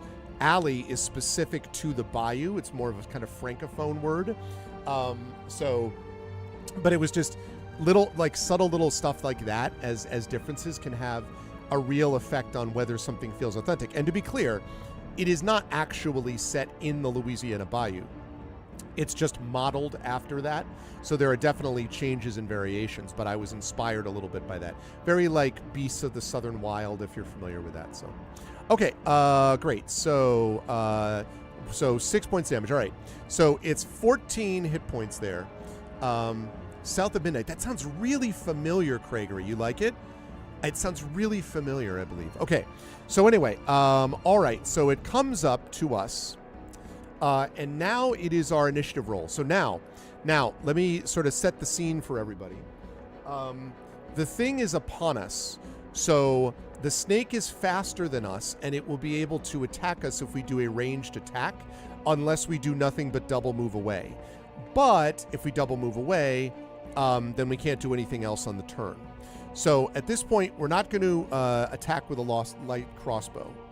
We could cast Firebolt again, although we would have to step 5 feet away to do that. We could cast Magic Missile, once again, step 5 feet away and do that. We could Misty Step, then attack with the light crossbow. But again, Misty Step is a second level slot. And we only have 2 of those, so we got to be careful about using those things. Or we could attack with whatever our melee weapon is, which I forget. What is our melee weapon? Our melee weapon is a dagger. We have a dagger +1, actually. Ironically, we have a vial of serpent's venom, so we can poison the serpent with its own venom. No, we can't really do that. Okay, so we could attack with a dagger +1. Okay, and now remember it also said it will not use its constrictor attack on the first attack. It will not do that. The snake is at 14 hit points out of 40, so it is definitely pretty messed up. However, it is not dead yet. So we have cast Firebolt means we step 5 feet away, Firebolt it. Magic Missile, step 5 feet away, Magic Missile it. Both of those means it will get an attack in on us. Not at the same time, but right afterwards. Misty Step means that we go a distance from it, and then we can attack with a light crossbow, and it won't get an attack this turn. But again, Misty Step is a second level spell, so be aware of that. Or we could attack in melee range with a dagger +1, and remember that it's sitting at 14 hit points. We, however, only have 15 hit points, because your boy is not exactly powerful. So $ vote space 1 is cast Firebolt. $ is, which means 5 foot step back, Firebolt. $ vote space 2, 5 foot step back, Magic Missile. That would be our third of 4 slots. $ vote space 3, Misty Step. That would be that's a second level spell, but we do have 2 of those, so we could use one of those to step away, and then we could attack really with either the light crossbow or a Firebolt. Actually, we could do either one. Or $ vote space 4 means we attack with our dagger. So Omizu votes for 5 step back and Magic Missile. I'm going to actually put that in manually because you'd put that vote in, Omizu. So we have 3 votes for Misty Step, 1 vote for Magic Missile. And by the way, Misty Step will get us, let's see, how far would Misty Step go? I think Misty Step is 30 feet, yeah. So Misty Step is basically 30 feet, which we could use as a bonus action. So we could actually Misty Step 30 feet, then back up another 30 feet, so 60 feet away, and then fire away or Magic Missile. And I think the snake has got a movement of, yeah, speed 30 feet. So that would give us another 2 rounds to hit it. So there is some logic to this Misty Step, actually. I hadn't thought about it, but either way works. All right, I'm going to last call this. Last call. Misty Step move, then Magic Missile. Okay, gotcha, Omizu. Oh, all right, so you're going for Misty Step. Okay, so then I'm going to close this down right now. Okay, so we did the Misty Step, so we've used we've used a 1 of 2 second level spells, slots. We Misty Stepped away, so we're now sitting 30 feet away, and we're going to take an additional 30 feet to back up because it's the only thing that makes sense if we're going to do that here. So we're now 60 feet away. So now that we are 60 feet away, now the question is, chat, we're not going to Misty Step anymore. So now the question is, we're not going to do that either. So now it's back to what we were going to do before. Are we going to cast Firebolt? Now remember, it's at 14. It's out of cover now, but Firebolt does 1d10, but it's also a cantrip, so it doesn't use any more first level spell scrolls or spell slots. So do we cast Firebolt? That's 1d10 if we hit. It's not in cover anymore, but we're only attacking at +4 now, not +8. So Firebolt plus 1d4, 1d10 if we hit.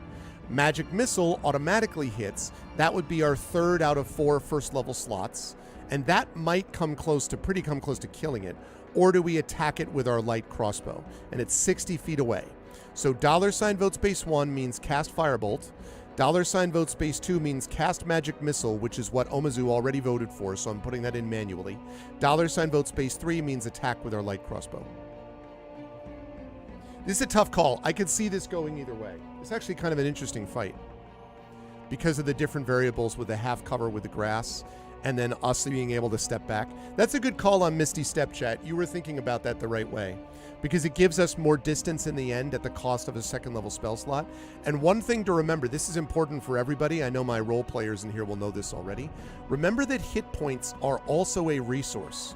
In any role-playing game that you play, computer or tabletop, health or stamina or whatever they call it, or hit points, are a resource, just like spell slots, just like gold, just like food. Hit points are also a resource to consider. So I find your lack of burning snake disturbing.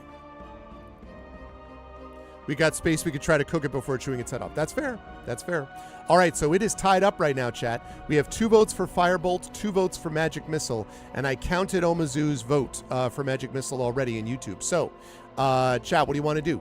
$ vote space 1, cast Firebolt, 2, Magic Missile, 3, attack with light crossbow. Okay, Prince Justin's going to vote for that. Is going to vote for Magic Missile, so going once, going twice. Yeah, that was already a vote, Noodlebird. So we got you. All right. So there it is. The vote has happened. So we've used up 3 slots, but now, pew, pew, pew. All right, so again, Noodlebird, if you would, we need 3d4 plus 3. A high enough roll will kill this thing, or at least get us very close. So 3d4 plus 3. 40 hit points, by the way. If we were up close and fighting this thing, we would have some problems.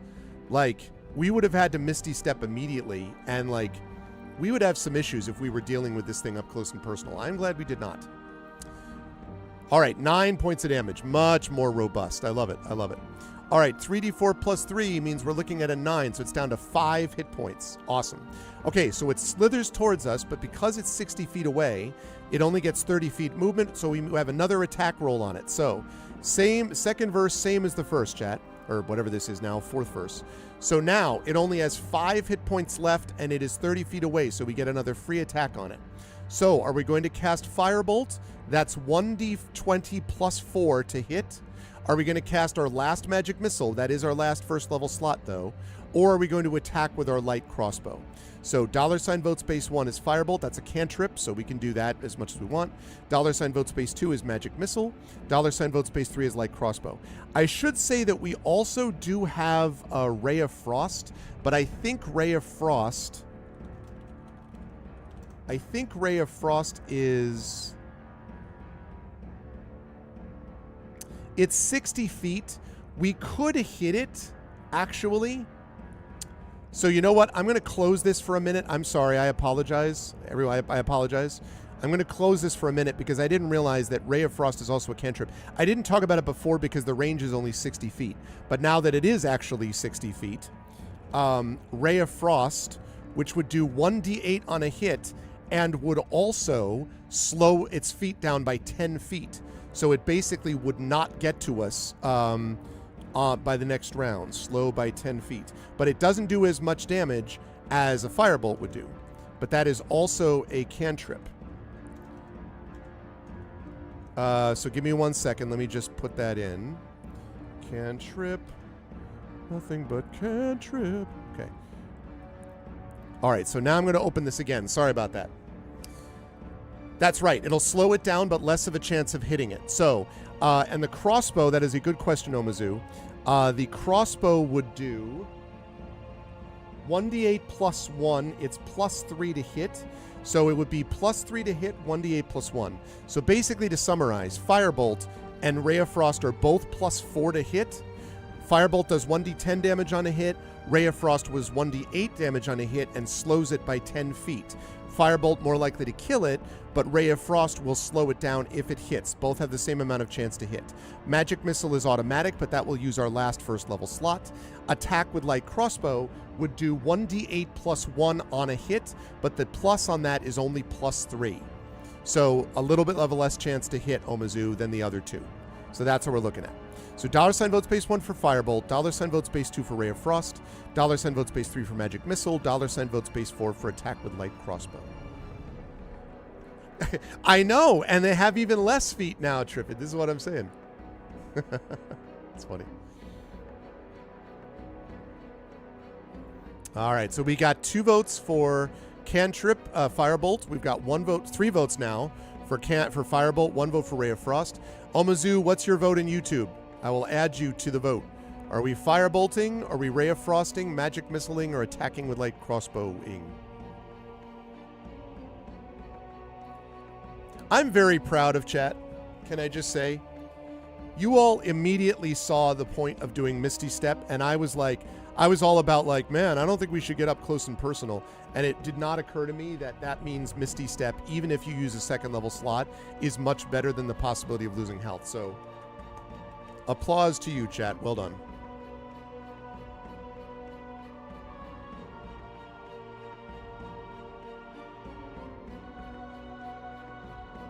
All right, so Omizu, do we have a vote in YouTube for what you're going to do? We have 3 votes for Firebolt and 1 for Ray of Frost in Twitch chat right now. Omizu, what do you think? We Firebolting or we Ray of Frosting?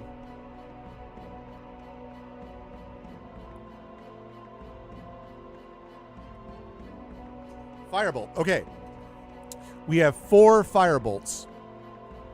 All right. So going once on the Firebolt, going twice on the Firebolt. Okay. Firebolt it is. So now we need to make an attack roll. So if you would please. Oh, I'm sorry. I'm sorry, Prince Justin. You were going to change it? So that would have been 3-2. It doesn't matter. It would still have won. So even with the change vote, it wouldn't matter. You have to respond to a text. You were trying to make it unanimous. Oh, you would have changed it the other way because it's actually Firebolt. So, okay, no problem, Noodlebird. Can we have someone else roll, please? This one is rolling to hit. So this is 1d20 plus 4 rolling to hit the Constrictor Snake. Who else is willing to roll? Can we get another person in chat willing to roll because Noodlebird has to respond to a text? Is someone else willing to roll, please? Anybody, anybody, anybody, anybody. Thank you, Prince Justin. 14. All right, let's see. I think that's probably good. Yep, AC was 12, so we hit it. Outstanding work. Okay, so 1d10. Can you roll, Prince Justin, for me? 1d for us, 1d10. Let's see if we can kill this thing off. 8. Down it goes. Look at that. Everyone give yourselves a pat on the back. We killed that thing and did not take a single hit. That is what I'm talking about. Good stuff, everybody. Outstanding work. All right, let's get rid of that. Let me change the music up. Very good work, everybody. All because of Misty Step. Nice work, everybody. Okay. Prince Justin for the win. Yeah, no kidding. All right, good stuff, good stuff. Outstanding. All right, let me quickly just change the slots that we have now. We are currently sitting with... let's see. So we have expended...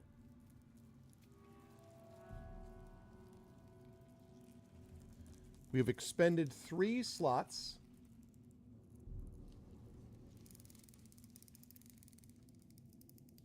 That's okay, though. Like, again, the option was either that or we get hit by stuff. So, good call. Well done, everybody.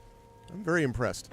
Okay, we used a lot of our resources. I hope there aren't any surprises. Yeah, but you know what, though, Mizzou? We only really used 3 first-level slots, which may be a lot, but it was a 40-hit-point snake. Like, you know... So I agree with you. I hope there aren't surprises. But having said that, it was kind of a good way to avoid getting hit by anything. All right. So if you were sent here by Nibrig and defeated the snake, and we have, go to area 10G. All right, let's do it. Let's do this. Okay. Nibrig is clearly excited that you have returned with the snake's head. I knew you could do it, he exclaims, and I will honor my end of the bargain. You are in the city of Slay. This is an ancient place, and it is an evil place. When I served the necromancer, he told me its story. And it went like this. Do you know how the orcs came to being? No, I'm just kidding. His name was Saruman. Okay. How he learned of its history, I do not know or want to know. It seems the people of Slay were the kind that loved all things magic. Their entire society was based on magic. To that end, they cared little of good and evil, but only more knowledge and power. Of course, this led to their destruction. As my master continuously stated, power is most dangerous when it has no direction. I don't know what happened to the people of Slay, but the city fell and died. In its death, as a result or a cause, I am not certain, an evil force has taken root. The evil has no name and no body. It just is. All intelligent creatures that make their way into this city eventually fall to its power. They become evil and twisted, and it is an evil that has only one desire: to kill. You see, there are no factions or allies within the city, only enemies. The evil will overtake you in the next few days unless you find the cure. Oddly, the evil does not affect those without intelligence, so animals are immune. The cure to the evil is not so difficult to find. There is a fountain to the north. It is located near the spring that feeds the stream. You must sacrifice what is most dear to you to the fountain. Then drink from the water and you will be safe from evil. Only after you have consumed the water can you enter the temple and open the gate. What gate? We, as chat, collectively ask. There is a pass at the far north of the city. But like the wall to the south, there is another to the north. Only this wall is green, and you cannot go over or under it. You must enter the temple and activate the gate. To activate the gate, you must find 3 gemstones, an emerald, a piece of jade, and a green opal. That may sound difficult, but I assure you these stones can be found in the city. It seems the people of Slay use the stones for decoration or for currency.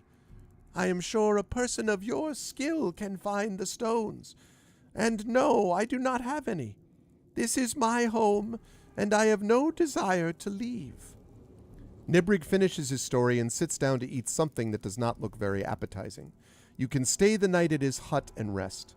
Nibrig has no more information for you, and he asks that you depart after you have rested.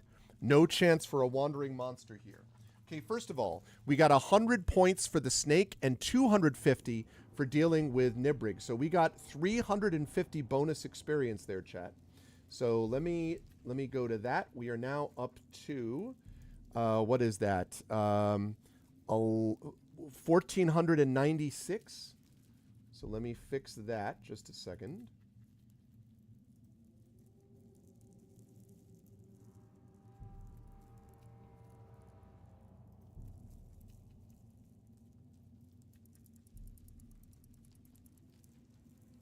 Whoops.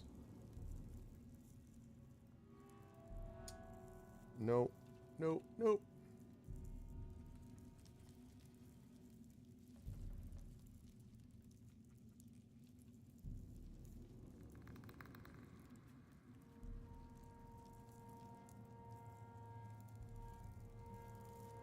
Why is that not working?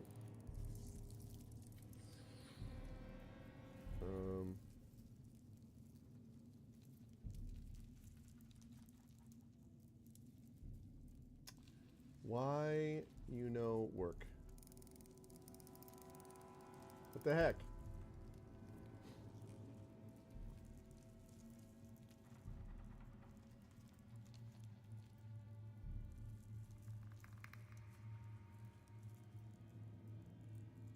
Sorry, chat. This is giving me grief, and I don't understand why.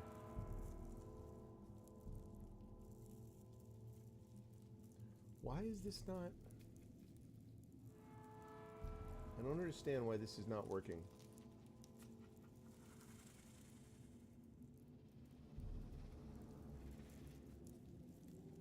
Cancel.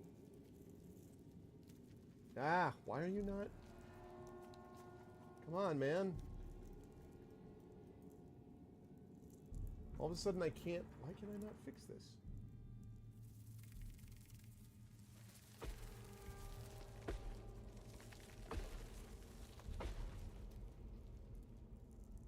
Okay, I don't know why it's not working, but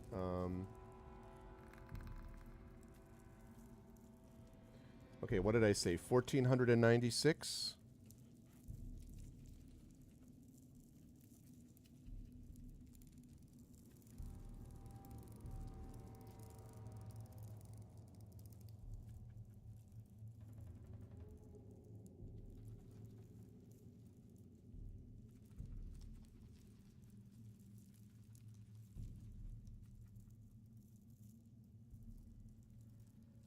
Hold on a second.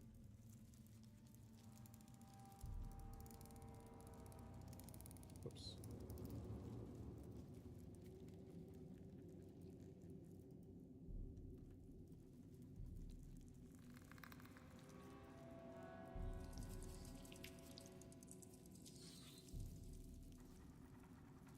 I have no idea what's going on right now or why it's doing all this. Something weird is happening. So give me a second. You don't trust this guy?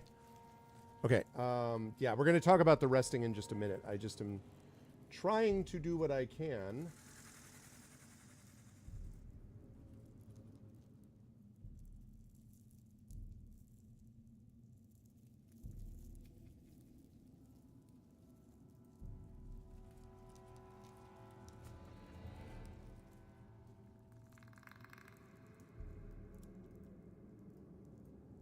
Dude, why are you not working?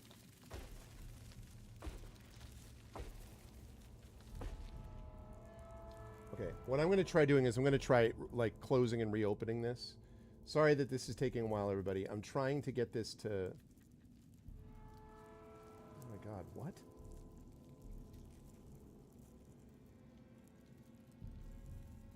There we go.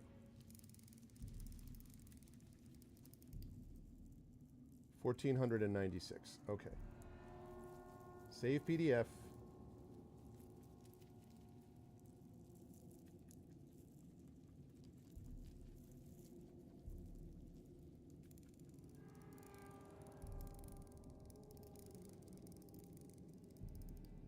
Okay.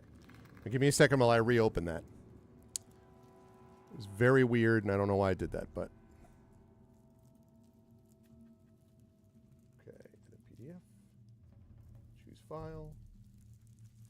Barrow. Okay. Okay, didn't even save. That's great.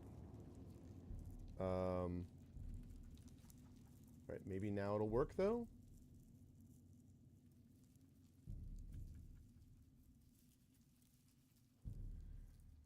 Oh my goodness gracious. It does not want to do this. What are you doing? Come on, bro. What? Ah! Stop. Okay. I don't know why it's doing this, so I'm just gonna...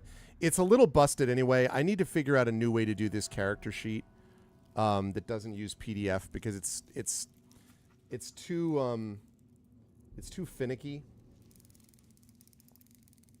But my apologies, everybody. I know this is super fascinating. Okay. Like I should be able to just pick, not that. I should be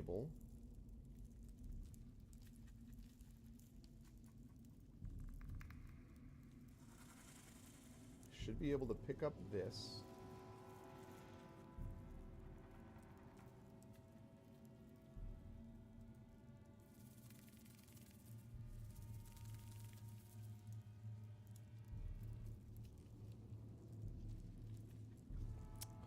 Nah.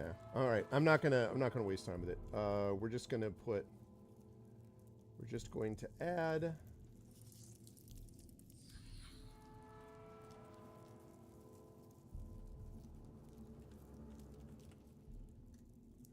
this. Put that over there. It's basically visible. Yeah, I know. Super fascinating. Yeah. Okay. And then we're going to make sure that we add into this. We've used one slot.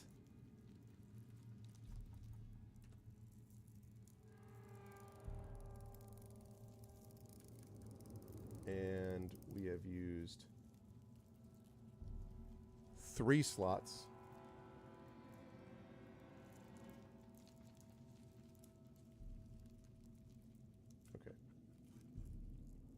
up, up. There we go. Okay.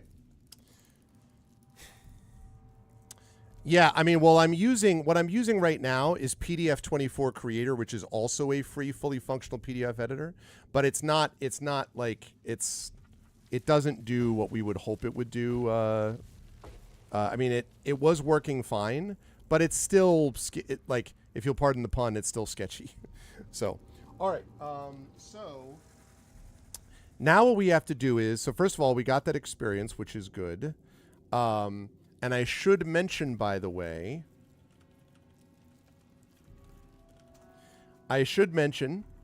that we at level, let's see.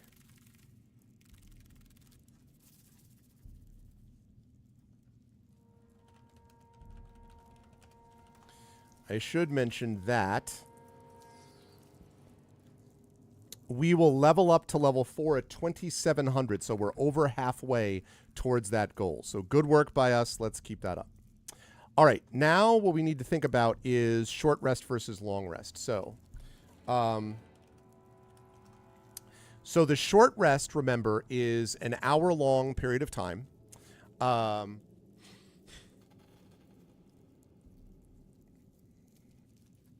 You should use PDF gear. All right, I'll think about that, Dragon. I'll think about that. It's open source. I know you said it's free. It's open source. I will think about that. Long rest has the value of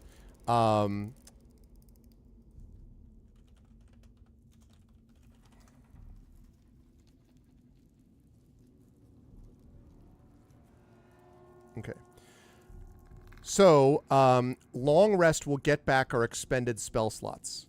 So we can either do a short rest, which is about an hour long, right? And we will be able to spend hit dice to restore our hit points. We only have 5 hit points down, so presumably we would get up to full by the time we left here. Or we could do a long rest. Now, normally, I would say there's no reason to do a long rest when you've only lost 5 hit points. However, we did use 4 spell slots in that fight. 1 second-level slot and 3 first-level slots. And on a long rest, we would get all of them back. So that's very useful. However, it means we won't be able to rest for another 24 hours. So the very simple question that I have for all of you lovely folks is, should we do a short rest or a long rest? So $ vote space 1 is short rest. $ vote space 2 is long rest. And Omazu says long rest. So I'm going to add, long rest is going to get added to that. So there's 3 votes for long rest right now. It's 100% free. Well, no, I'm not going to fork the code. But what I wanted to know was to make sure that it was something that's, you know, we did use a lot of spell slots. All right, I will look into that, actually, Dragon, because I have put a little question mark, PDF gear. So I will look into that. Okay, so we have 3 votes. So we have 0 votes for short rest so far, 3 votes for long rest.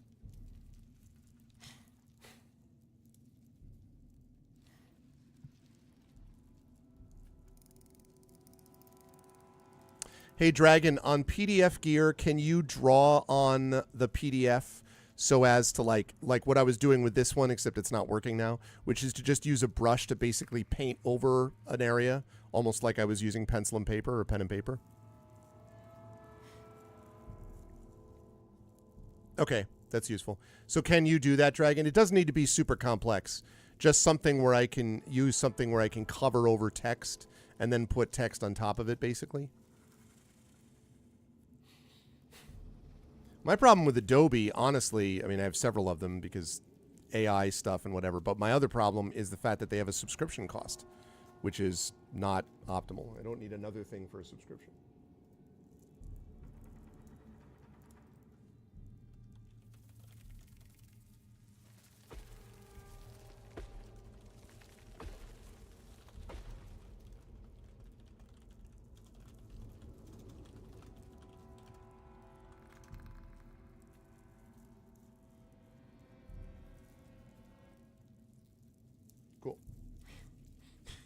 You can edit text or object. Okay, great. All right, thanks for the recommendation. Yeah, that's it. Who knows when we'll be able to long rest after this. I agree with that too. All right, so we're going to close that down because Chad is in agreement. So we are going to do a long rest, and it's perfectly safe to do it.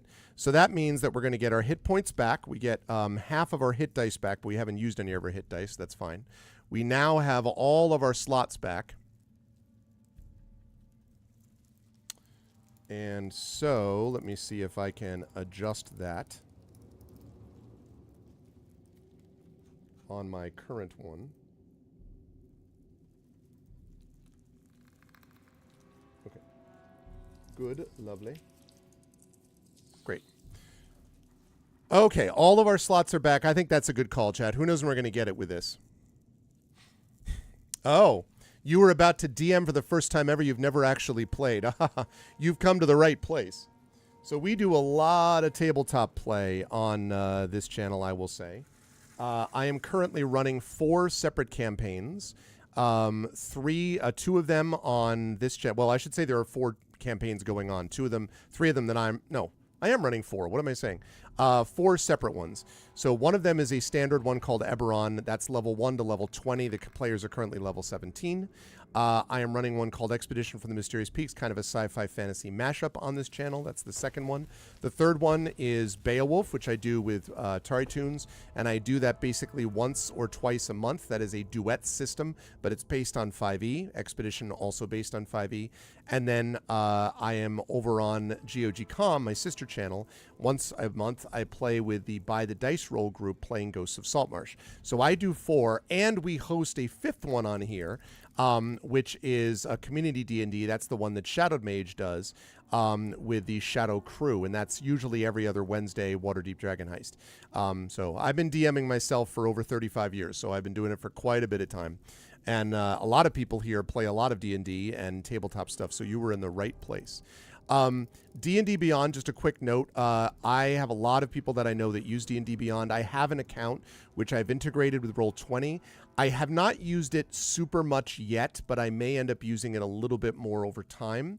I've heard good things about it. Again, I'm just trying to avoid, I already pay a yearly subscription to Roll20, not to mention all the other subscriptions to all the other stuff in life that I pay for. But I have heard some good things and seen some good things coming out of D&D Beyond. So, and I am busy, yeah. That's right. And I've run other one-shots of D&D. That's right, Prince Justin. Absolutely. In fact, this right here is a D&D 5e thing, except I'm doing it solo. So quite right, Prince Justin. I've done numerous other ones here as well. So yeah, I'm a direct messaging since the late 90s. It's true. It's true. Okay, so we are awake. So anyway, I've heard good things about D&D Beyond, but I will say that others have used it more than I have as far as D&D Beyond is concerned. As far as DMing and all that stuff, it's my favorite game.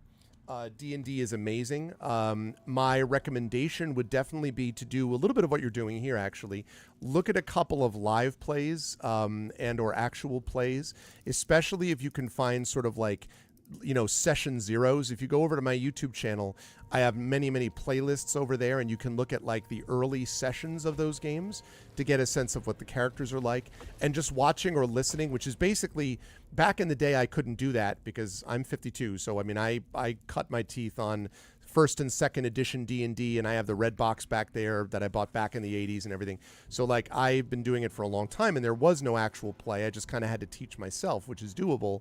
But nowadays, being able to go to YouTube or Twitch and look at an actual play is really helpful. When I got back into D&D extensively back in 2008 or 9, I guess, I started listening to Penny Arcade and Acquisitions Incorporated that was doing at the time 4th edition D&D, and that was also really useful because I was listening to Chris Perkins, who I think is one of the best, maybe the best DM currently working in the space today. Matt Mercer's awesome, but I think that Chris Perkins is a little bit better just in terms of like rules knowledge and all that stuff.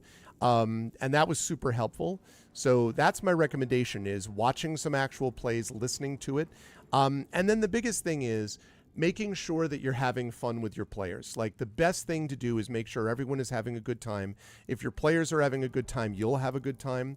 DMing, some people say, is a thankless job, but I have to say, I love playing once in a while, and I do get to play D&D once in a while as a player. But I love DMing, and part of it is that I love storytelling. I'm an author, so I love storytelling, and I love being able to work with people to make a collaborative story. And seeing all those things come together is super cool. So that's what I would say. That's sort of a general comment. So, oh, happy birthday, Omizu! Just turned 52 today. Happy birthday! Yeah, I'm going to be turning. I've got a few months on you. I'm going to be turning 53 in a couple of months. But happy birthday, Omizu! Everyone wish Omizu happy birthday. Omizu's over in YouTube, but happy birthday, Omizu. Okay, so yeah, happy birthday. So anyway, yeah, that's what I would say, Noodle. But feel free to ask questions. Also, feel free to join our Discord, !ArvCord. Lots of people in there play D&D as well, and if you and other games for that matter, lots of tabletop role-playing games. I have a tabletop role-playing game based on my Greyshade universe coming out at Gen Con in a few weeks, actually. So there's been a lot of discussion about all kinds of TTRPGs, Blades in the Dark, powered by the Apocalypse games. Daggerheart, I've hosted a couple of Daggerheart games. I haven't DM'd it myself, but and stuff like that, and other sort of systems and things like that that we've got. So Wilderness of Mirrors I've run, and a bunch of others. So yeah, definitely join us for free and ask around. I think we have the best community on Twitch and on YouTube increasingly. And so yeah, but definitely welcome. And you're at the beginning of what is going to be a really pleasant journey. D&D is not hyperbole. D&D was like extremely important to me. I started playing it when I was like probably 13 or so, 12 or 13, and I was badly bullied as a kid. And having D&D available as an outlet was extraordinarily important to me. And it gave me all kinds of things. Confidence, helped sort of fire my creative imagination, all kinds of things. So yeah, just definitely I look forward to seeing your journey, because it's going to be great. You're running a game for your sister and 4 other potheads. Oh, I saw the 420. I wondered. Doing on the Sword Coast of Faerun because I know all the lore and mythology already. Nice. Very, very nice. All the lore and mythology already is good stuff. Yeah, Forgotten Realms, good stuff.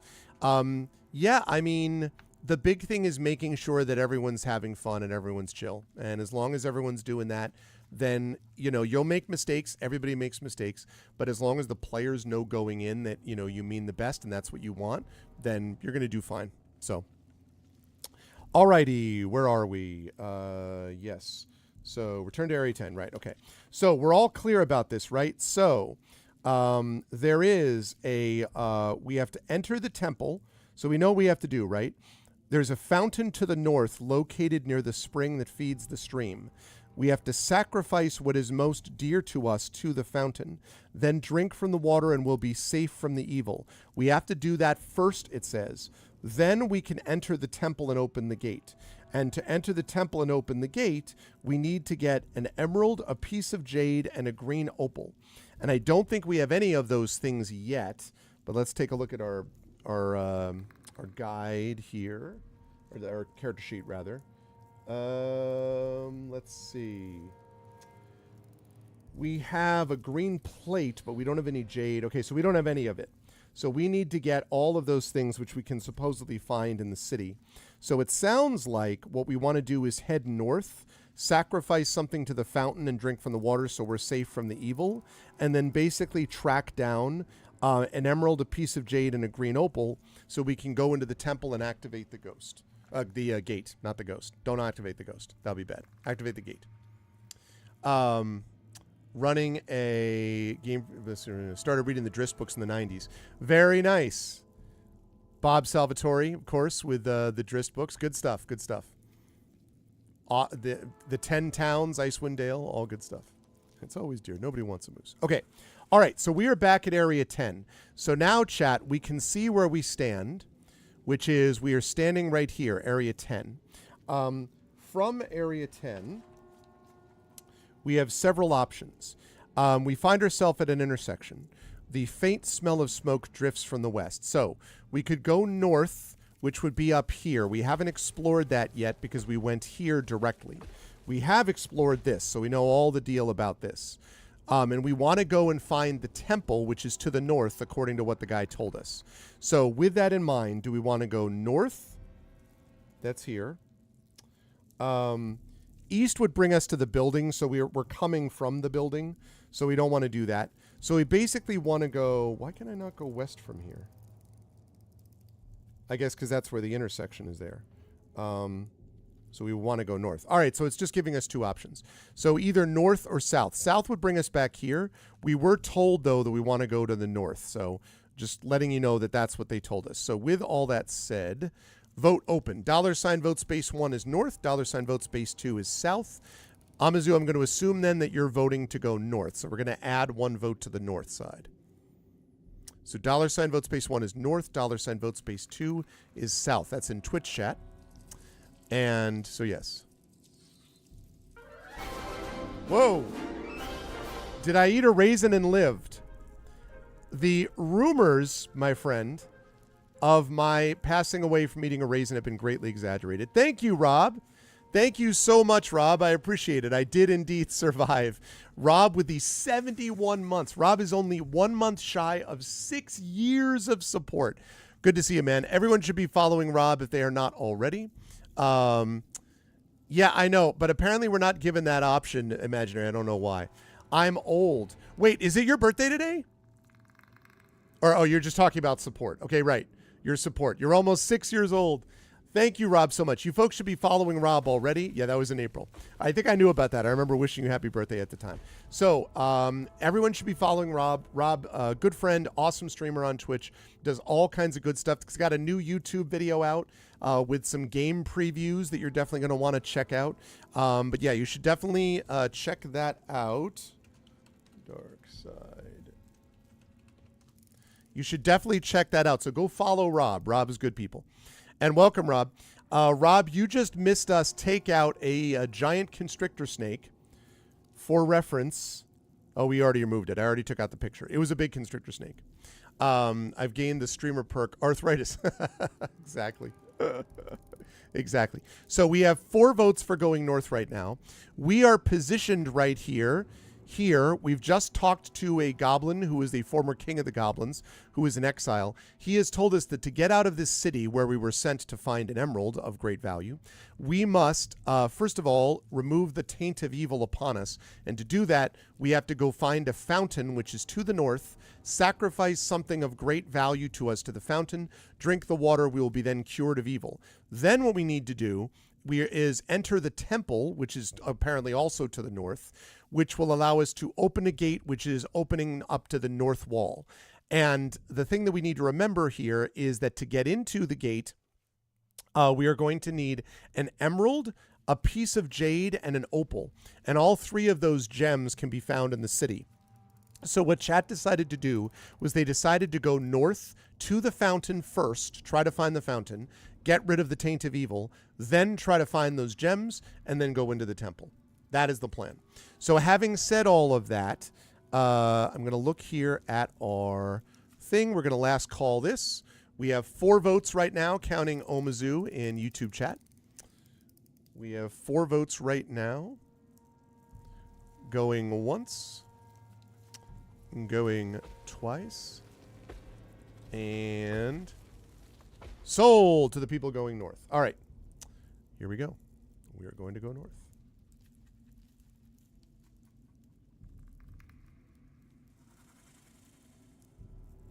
Oh, that's why you can't go north, because there's no spot to the north.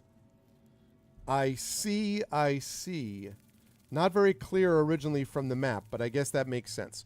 Okay, so that's why we didn't have to worry about it, because there was nothing to the north. Okay, so we've now been to this area. So we've already been here, and we killed the snake. So I'm just going to have us keep going north from here, because presumably we want to do that.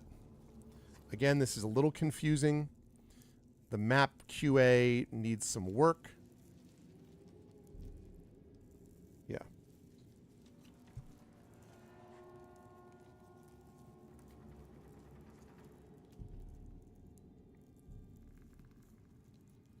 That was confusing. Whoops.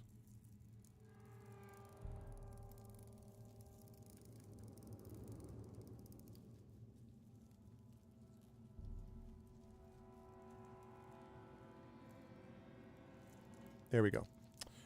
All right. Let's do... Oh, wait. Let's do that. Awesome. Okay. All right. We have now come to... This is the moment where we have come to Area 13. All right. 13. As you move down the path, the sudden sound of rushing wind breaks through the undergrowth. So just to be clear, chat, the undergrowth is broken wind. Okay?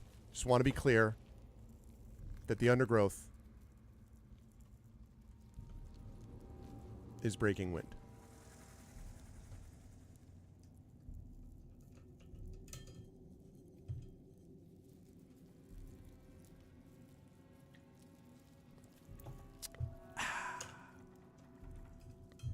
I would assume it smells like broccoli, yes. That's a reasonable assumption.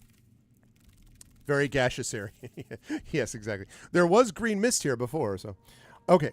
The sudden sound of rushing wind breaks through the undergrowth. The path takes a wide arc and soon stops at a wide chasm. Warm air rushes out of the chasm and forms a soft wall of air. Air and air. The 8-foot wide chasm surrounds a pinnacle of stone that forms a 20-foot wide island. The area is flat and bare, with the exception of a stone tablet at its center. Suspended within a glass box on the tablet is the body of a man. From this distance, you cannot make out any details. Okay, now this is interesting because it's going to give us an option here to cross over, and I want to point out that we actually could do that because of a certain spell that we have. So let me clear this. So the question is, what should we do? Do we return to the south, which is where we came from? Do we leap across the chasm, which is 8 feet wide? Do we use magic to cross the chasm? And specifically, we're talking about Misty Step, because we got all of our spell slots back, so we could do that. We could cross with Misty Step. Throw an object across the chasm, or follow the path to the north. So eventually we want to head north, but we don't have to do it immediately. So the question is, do we return to the south? That's $vote space 1. Do we leap across the chasm? That's $vote space 2. Do we use magic, Misty Step, to cross the chasm safely? That's $vote space 3. Do we throw an object across the chasm? That's $vote space 4. Or do we follow the path to the north? That is $vote space 5. So if you're in Twitch chat, please get those votes in. $vote space 1 for south, 2 for leap across the chasm, 3 for magic crossing the chasm, 4 for throwing an object across the chasm, 5 for following the path to the north. And if you are in YouTube chat, please just let me know in YouTube chat, do you want to go south, where we came from, leap across the chasm, use Misty Step to get across the chasm, throw an object across the chasm, or follow the path to the north? And we have 1 vote from Omazu in YouTube chat saying follow the path to the north. Interesting. You cannot not interact with it, says Major. Yeah, I mean, you would think so. Yeah, follow path to the north. Yeah. All right, we have 2 votes for chasm crossing with Misty Step, 2 votes with throwing an object across the chasm, and 1 vote for following the path to the north. That's where we currently are. Also, welcome everybody, not just to Twitch, but we've got a few people watching us in YouTube chat. Welcome. My name is Arvin Eleron. I am an author and college professor and a longtime game master and dungeon master, and we are playing D&D with viewers today, a game by Pacesetter Games called Legacy of the Green Flame, which looks just like that. We are currently trying to get to a temple so we can drink from the fountain in front of it and be cured of the evil that has tainted us since entering this cursed city. Then we need to go find 3 gems so we can get into that temple and open the north gate so we can keep keep looking for a big emerald, which we were sent to by the ghost of a green dragon. I hope all that is clear. We do a lot of role-playing on this channel, both tabletop and computer role-playing variety. We also do some adventure games. Just about to finish up the game Blueprints on the video level. The last stream of that will be coming this Thursday. So if any or all of that sounds good to you, please head over to my Twitch chat. Please subscribe if you're on YouTube. Please sub to me over there because we're at a new record level of subscribers at YouTube. It's free for you to do that, but it really helps us out. And or come to our Twitch channel and follow us there too, and subscribe to us if you're so inclined. You can get cool stuff, best emotes on Twitch, be part of the best community on Twitch, and yeah, welcome everybody. Shoot a fireball down in and see how deep it is. Yeah, I don't think it gives us, one of the negatives about these things is that it doesn't give us an option. Otherwise, I would do that. I would be happy to do that if we were playing straight D&D, but unfortunately, there are slight limitations, Noodlebird, I'm afraid. So, I'm going to last call this, but we do need another vote. So, if you were in YouTube chat, please let me know. I've already heard from Omazu. Please let me know if you're in YouTube chat just by saying if you want to use magic to cross the chasm, Misty Step, throw an object across the chasm, or actually, return to the south, leap across the chasm, use magic to cross the chasm, we have Misty Step, throw an object across the chasm, or follow the path to the north. And Twitch, don't forget that you in Twitch chat can also change your vote if you wish. $ change vote, all one word, space, and then what you want to change your vote to if you would like to change your vote. So please let me know in YouTube chat. Again, I've got Omazu's vote, but anybody else who wants to. And if you are in Twitch chat, please do it the way that I just mentioned so we can break this tie.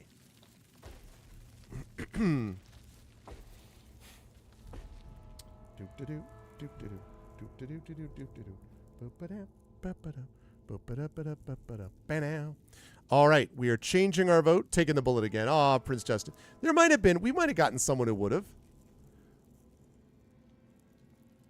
So Noodlebird was like emphasizing we're throwing an object across the chasm. Okay. We are going to close that down, and we're going to throw an object across the chasm. All right. You quickly secure a fist-sized stone and hurl it across the chasm. The path of the stone is savagely altered as it strikes the wall of air. The stone continues its flight across the chasm, but it exits the wall of air almost 20 feet higher than the point that it entered. So, like, you throw it across, and the stone hits it and then goes up onto the other side. So now that you know that, are you going to, now that you know that information, are you going to return to the south, which is where we came from? Are you going to leap across the chasm but aim low so that you aim at the right, you end up in the right spot on the island? Leap across the chasm to do that. Use magic to cross the chasm.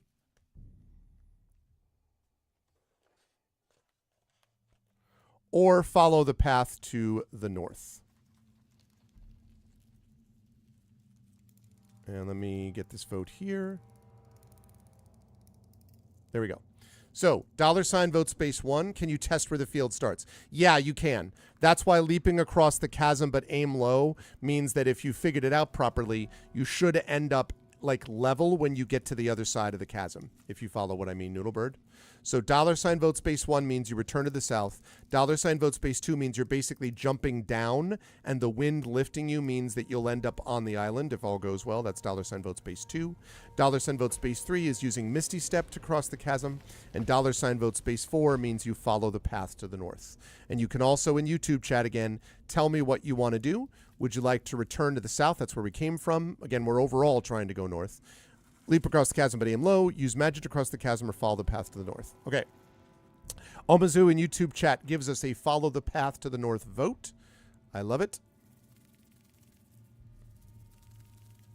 Prince Justin has voted to leap across the chasm but aim low.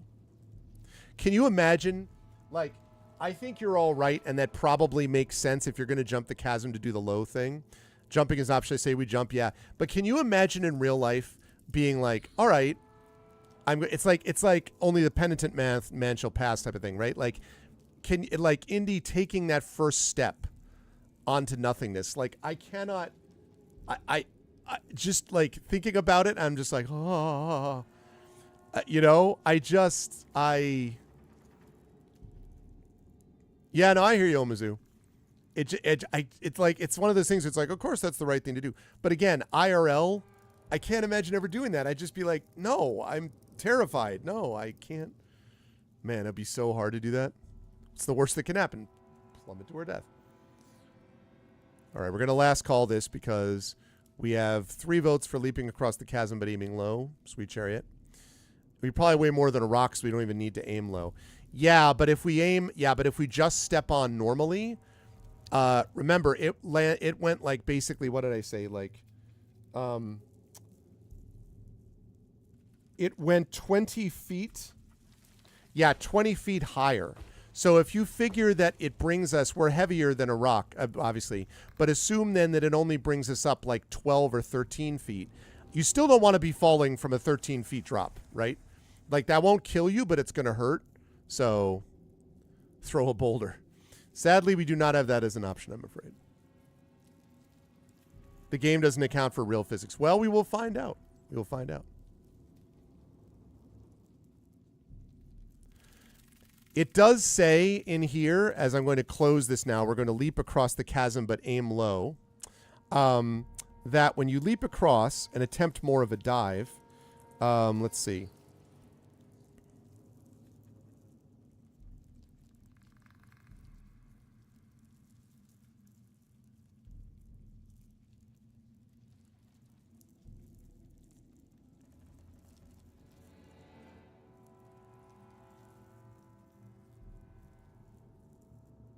Okay, that's mistaken, but anyway. Right, you safely reach the island. The letter was unclear, but now I see it. So you safely reach the island. And what it says is if you tried to leap without doing the lift, oh, there it is. I was on the wrong spot. Never mind, I take that back. So it says if you leap across the chasm but attempt more of a dive, go to the area where it says you safely reach the island. If we hadn't done that, it says that we would be lifted much higher than the surface of the island, and you come crashing down, so we would have taken bludgeoning damage. So it kind of took it into account-ish. But, yeah, maybe because we're much heavier than a rock, it wouldn't even be that way. But either way, we made it across. Okay, we have safely reached the island. So, do we investigate the glass box, that's $vote space 1, or do we leap back across the chasm?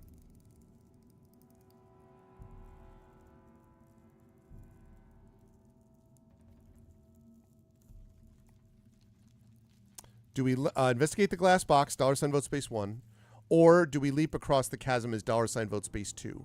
So Twitch, you already know what to do. In YouTube chat, please just tell me in YouTube chat if you want to leap across, if you want to investigate the glass box, or if you want to leap back across the chasm.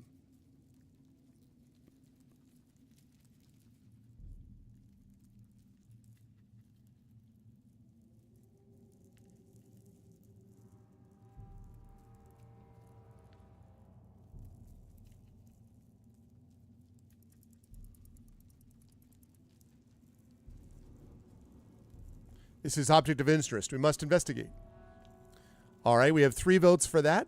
YouTube chat, tell me if you want to investigate this glass box or not. What's in the box? What's in the box? What's in the box? Investigate. Okay. Omizu has also wanted to investigate. I'm going to last call this. Going once. Going twice.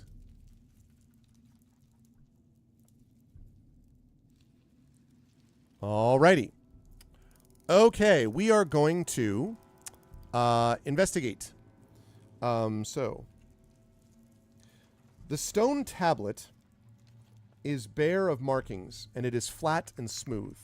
The glass box is very square and clear. Floating inside the box is a young, smooth-faced man dressed in black leather armor and boots. A white staff rests on his body beneath folded arms. There are runes on the staff, but some are clearly covered by the man's arms. The runes that you can discern read as something bringer. So like covered over, you can't see it, and then bringer. So the question is, chat, should we leap safely across the chasm now that we know the trick? So leap back across the chasm. Use magic to cross the chasm. Remove the glass box. Or smash the glass box. What's it going to be? $ vote space 1 to leap safely across the chasm. 2 to use magic to cross the chasm. 3 to remove the glass box. 4 to smash the glass box. Also, I realized I need to fix something, which is I need to... Whoops.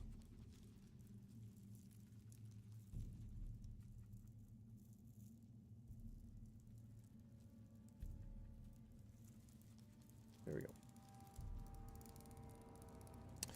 All right. It doesn't give us the option to detect traps. We could try to maybe do an investigation check. I'll ask that if we decide to remove the glass box, I'll decide if we want to try and investigate. In fact, I'll just have us do one. Do an investigation check, Omizu. So if we choose to do the glass box, we'll try to investigate. No guarantee the investigation will work, by the way, but we can try to do that once we decide that we're going to try to pick off the box. You don't need to activate it. So we've got 1 vote for leaping safely across the chasm, 1 vote for removing the glass box. $ vote space 1 is leap safely across. $ vote space 2 is use magic to cross. $ vote space 3 is remove the glass box. $ vote space 4 is smash the glass box.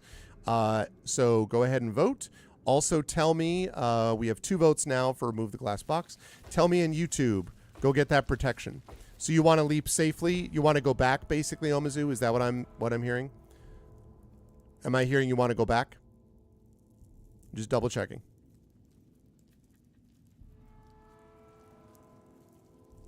I think that's what I hear you saying. I think I'm picking... Okay. All right. So we have 2 votes for leaping safely across and 2 votes for removing the glass box. All right, chat. We're going to need someone to either get their vote. Don't change your vote immediately, Prince Justin. We'll see. First, we'll see if anyone else wants to either in YouTube chat tell me this or in Twitch chat. $ vote space 1 to leap safely, 2 to use magic, 3 to remove the glass box, 4 to smash the glass box. We have 2 votes for leap safely and 2 votes for remove the glass box. So we are currently tied. Chat is not sure here yet. Not yet. But soon, TM. What'd you like to do, chat?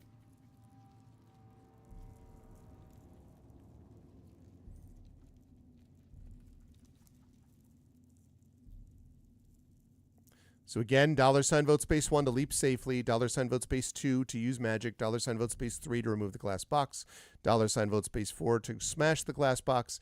If we remove the glass box, we'll try for traps first. We'll see. Yeah, unfortunately, you already got that vote in, Noodle. So once you voted once, you're already registered. Yeah, don't change it yet, Prince Justin. Let's see if anybody else is going to jump in. They put this in our path to tempt us, says Omizu. Emphasis. Like, I see. You really want to confirm it. So, I got Omizu's vote, but if anyone else in YouTube wants to tell me, in YouTube chat wants to tell me, they can. And Twitch chat, you can also get your votes in if you wish. Leap safely is 1, magic is 2, remove glass box is 3, smash the glass box is 4. We're tied for leap safely and remove the glass box right now. So get your votes in now, chat. As you see this guy...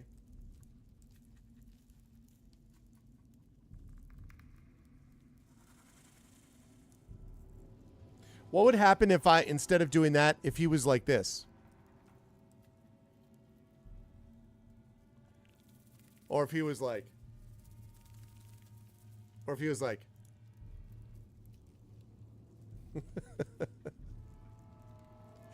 That would change everything, right? Then you'd be like, oh, all right, that's fine. What if it says that we only see the second part of his name as Bringer? What if the first part of his name is like Cinnamon Roll Bringer? You would distrust that even harder? What if it was Cinnamon Roll Bringer? What if it was Sunday Bringer? delicious salad bringer. His eyes do not flick open. Not yet. Right, if he's like, you know, his eyes don't no.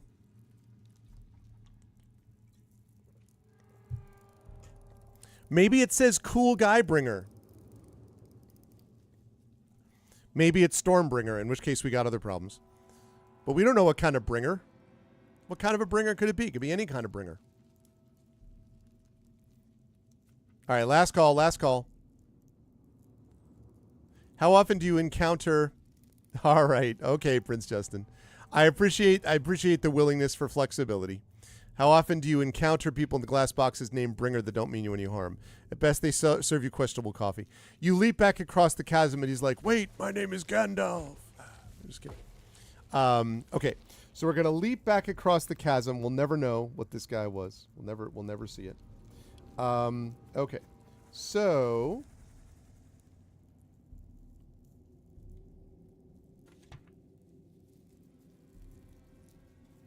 All right. So it's just, yeah, but I mean, what if it's good guy bringer? You know, we don't know. We can always come back. That's true. Could always come back. It's a good point. All right. So you make it back over to the path, which means now you only really have two choices. Whoops, I never closed this. You only have two choices, which is you can either go north, like follow the path to the north, or go back to the south. Remember, the temple is supposedly the north and the fountain in front of it.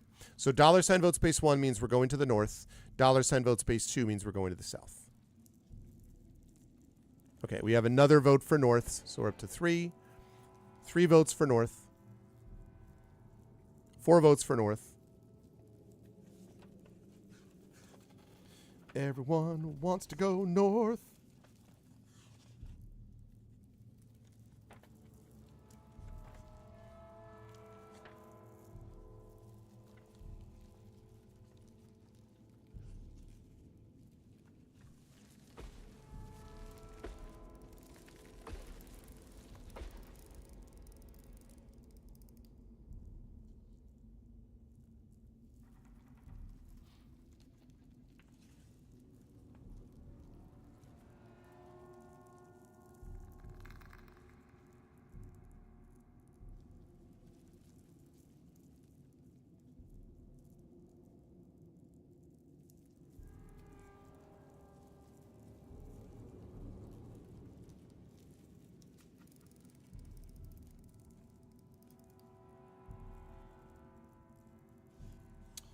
Okay, so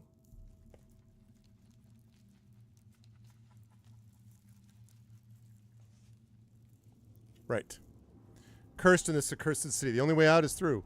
Kicking myself for being too cautious. Well, you know. All right, so we're going to go north. You had voted to go home. They can't right now. Exactly what Prince Justin said. You're on the path. Okay, so people are going to go north. And just want to double check here.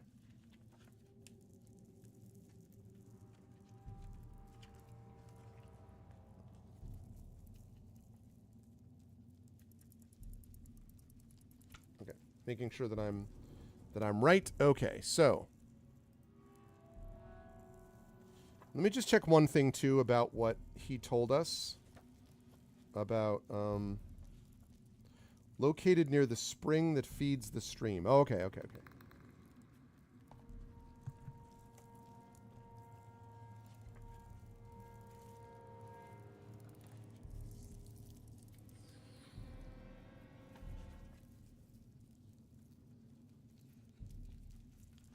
Making sure I don't miss the fountain because, again, QA in this is not great, as I keep saying.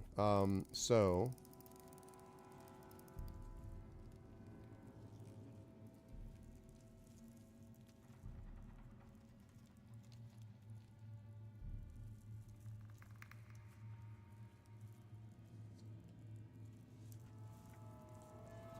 I need to find... Because the map is confusing me, so just give me 1 second. Just want to make sure that I am not missing anything.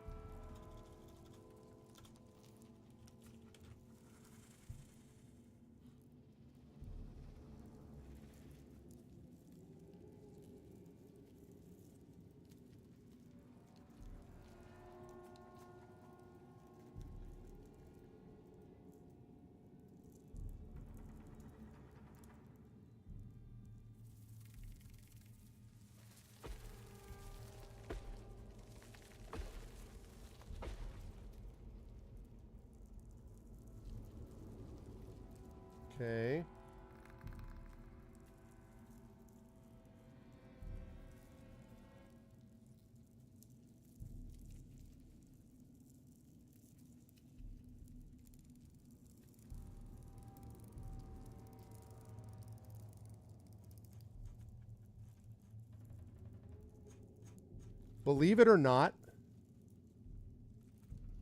okay.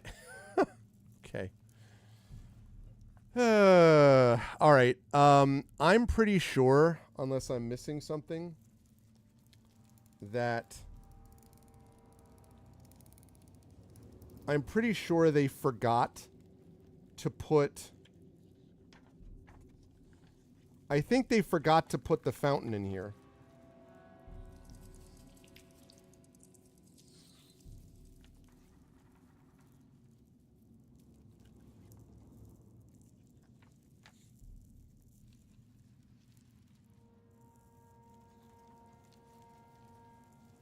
Yeah, I think they forgot to put the fountain in here. Because it's not...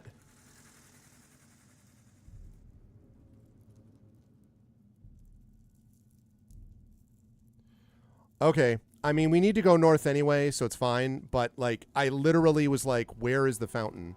And it's not here. I'm pretty sure they forgot about that whole thing. They were like, oh, yeah, fountain. Because, as you'll see, when you go north, when you follow the path to the north, this is where you end up. And you will notice there is a distinct lack of the spring that feeds the stream. This sure looks like the spring that feeds the stream. So I'm pretty sure... So we're just going to say that we drink from the fountain since it's not listed here.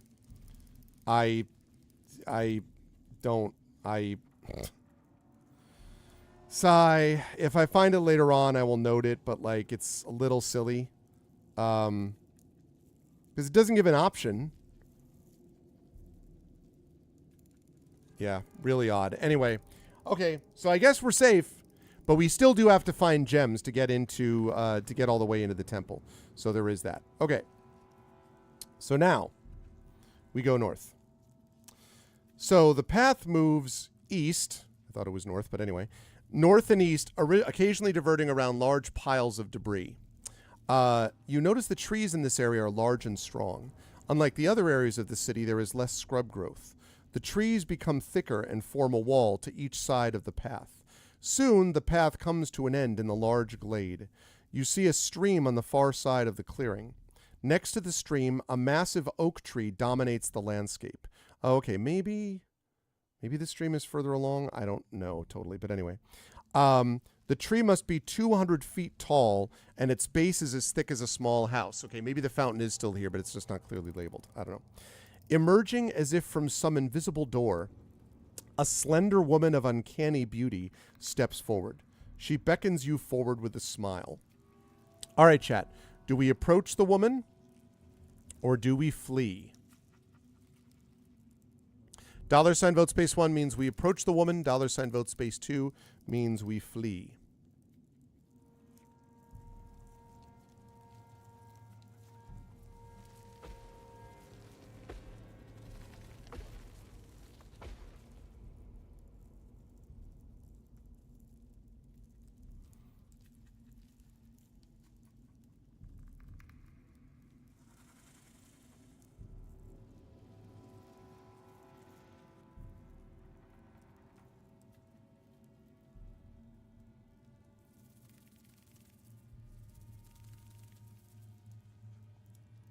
Okay.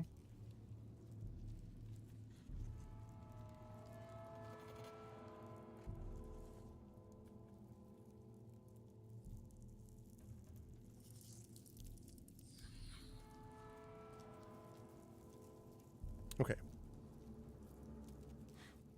Can we cast Firebolt before approaching? I mean, she's not sketchy. Yeah, I know, right? So do we approach or not approach? She's beckoning you forward with a smile. She's not like, you will pay the ultimate price. Come closer. She's not saying that, you know. Burn the witch.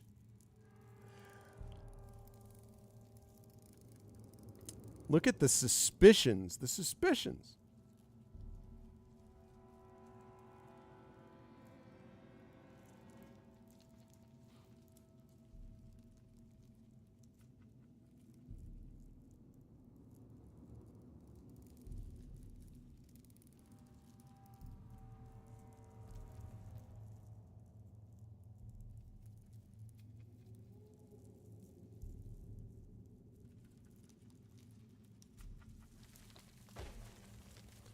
Okay. Going once. Go introduce ourselves. Okay, so we have another vote for going forward. Last call. Going once. Going twice. It's a ghost, a dryad, a mermaid. It's the deadly triad. It's actually a ghost maid. A ghost maid. It's a murdry ghost. Siren. It's a murdry ghost siren. Okay. It's just absolute, it's just evil all the way down. Okay. It is no secret the woman approaching you is a dryad. Imaginary was right. You are destroyed. No, I'm just kidding. Regardless of the danger, you confidently step forward.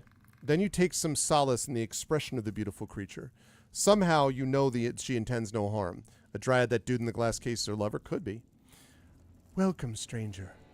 I have watched you move through the city, and your bravery and heroism is clear. I have waited for someone like you for many years, she says as a smile crosses her face, and suddenly you feel an ebb of panic.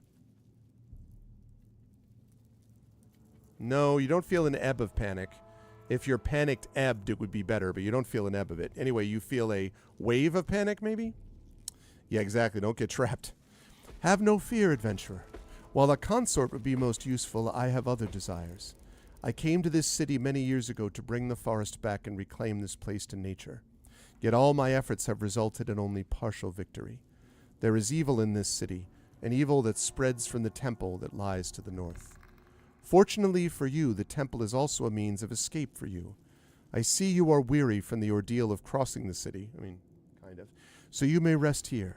Stay here for the night and then follow the path north to the temple. She finishes, she waves.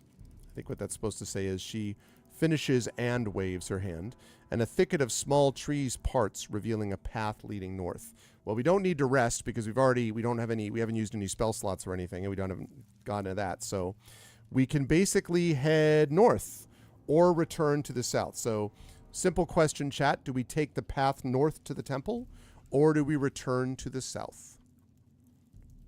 Yeah, sorry, we already rested. Your bad. So $ vote space. Let's open this. $ vote space 1 means we go north. $ into the temple or towards the temple. $ vote space 2 means we go south.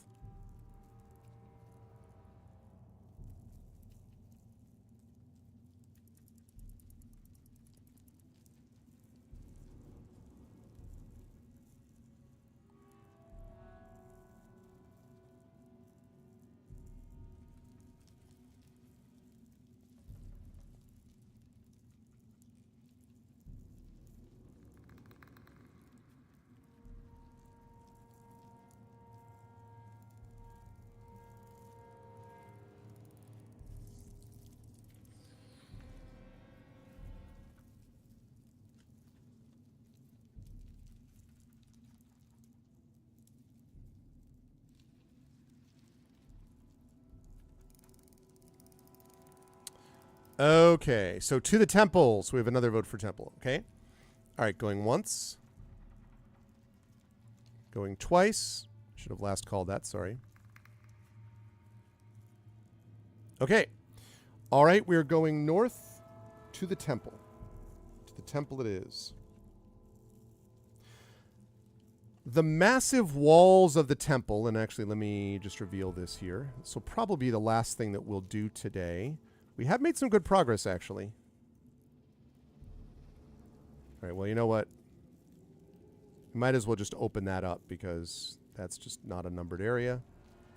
So the hope is that this... Yes, there we go.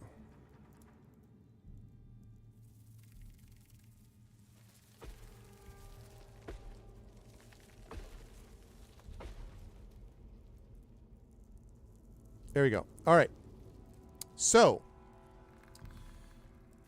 the massive walls of the mountains tighten and close about the massive temple you stand before. The walls are black and streaked with green. Somehow, the walls of the temple remind you of the black wall you crossed at the start of this adventure. You're tempted to touch the glossy surface, but something warns you that it would be a perilous venture. The floor of the temple is bright green. There are no doors, but a 20-foot-high arched portal provides access to the mammoth building. All right, so Pretty easy, this one. It's asking, and presumably if we don't do this, then we go to explore other parts of the city, is what I would guess. And we may have the chance to do that anyway, but the question is, do we go north to the temple? Or sorry, we already are at the temple, I beg your pardon. Do we enter the temple? That's what I meant to say. Or do we leave and go back into the city? So, towards the path towards the Dryad. So, do we go into the temple? $ vote space 1. Or do we go back towards the city? $ vote space 2. I still don't know that we found this fountain. No, Omizu. At this point, I'm going to ignore the fountain unless otherwise told, because again, it's not listed here. I mean, technically what the map looks like is that in the section where we are is where the spring should be. Like, it should be somewhere here. But it's like they forgot that there's a fountain there.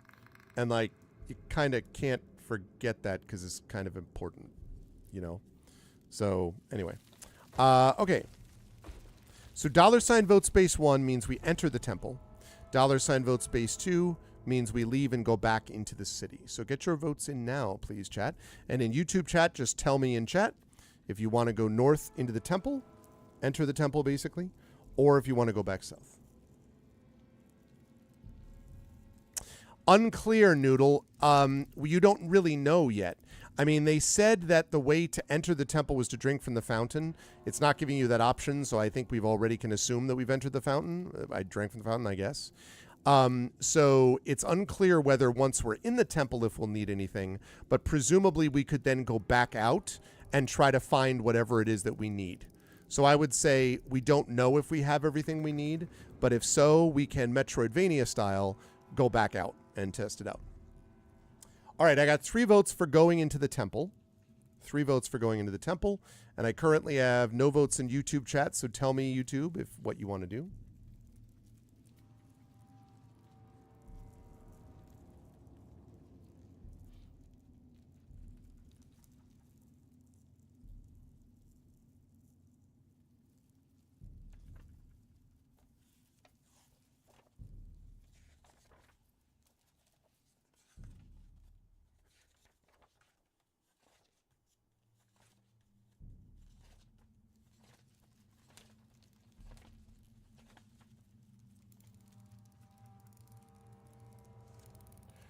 Ooh, is there another map? There might be another map. Interesting. Is there another map?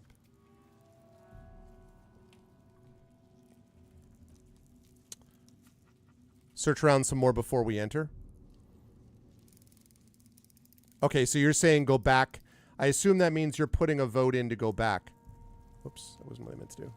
You're putting in a vote to go back, it sounds like, Omizu. Is that what I'm understanding?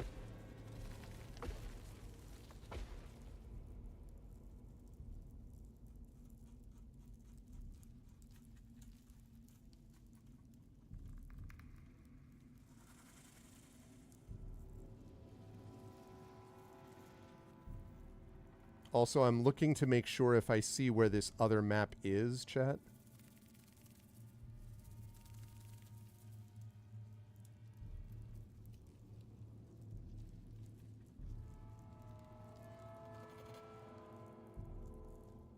Well, I'll tell you what.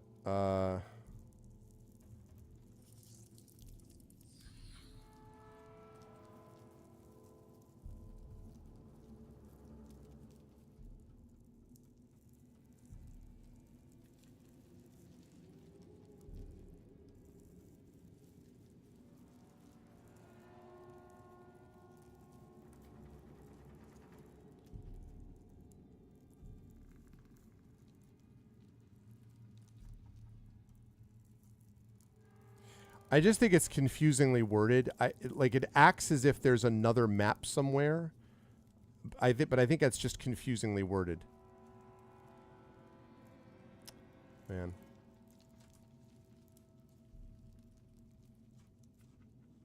Okay. All right. So we are going to close that down. We can't enter unless we drunk from the fountain. The thing is, it doesn't say anything about that, so I'm going to assume that we have drunk from it, Omizu. Again, I know that's not optimal, but it doesn't look to me like there is an obvious fountain around here. at least based on what I'm reading, so I don't know. So it's a little weird. So I'm assuming at this point we are. But it looks like chat has voted to enter, which I guess apparently we can do. Careful to avoid touching the walls of the temple. You cross into a massive chamber. And then it says use map 16, section 16B. I don't... Okay. There is no separate map, but anyway, I get the point. The floor of the temple is combined. I know, save before entry. Yeah, push on through. That's what I thought, Amazu, yeah. The floor of the temple is composed of a bright green granite. Looking at the floor, you're amazed to see that it seems as if it is moving like the wisps of fog. The movement clearly shifts to the south. Huddled around a campfire in the center of the room are 3 men. Each looks haggard and worn, but also fierce. Their eyes contain a smoldering malevolence. The men rise and draw their weapons. All right, chat. Are we going to flee the temple? $ vote space 1. Or are we going to attack the men? $ vote space 2. Flee the temple, $ vote space 1. Attack the men, $ vote space 2.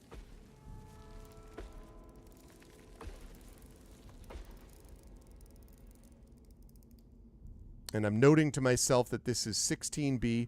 Get out! Get out of there! All right, Amazu is voting to flee. What are the rest of you doing? $ vote space 1 to flee, $ vote space 2 to attack.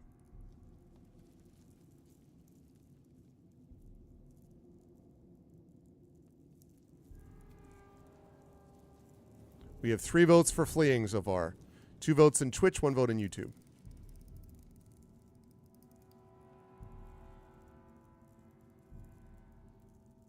And Prince Justin as well. Get out of there. Well, okay, what's that from, chat? Get out. Get out of there. Get out. Get out of there. It's not that deep a cut. Well, it's a little bit of a deep cut, I guess. Get out of there.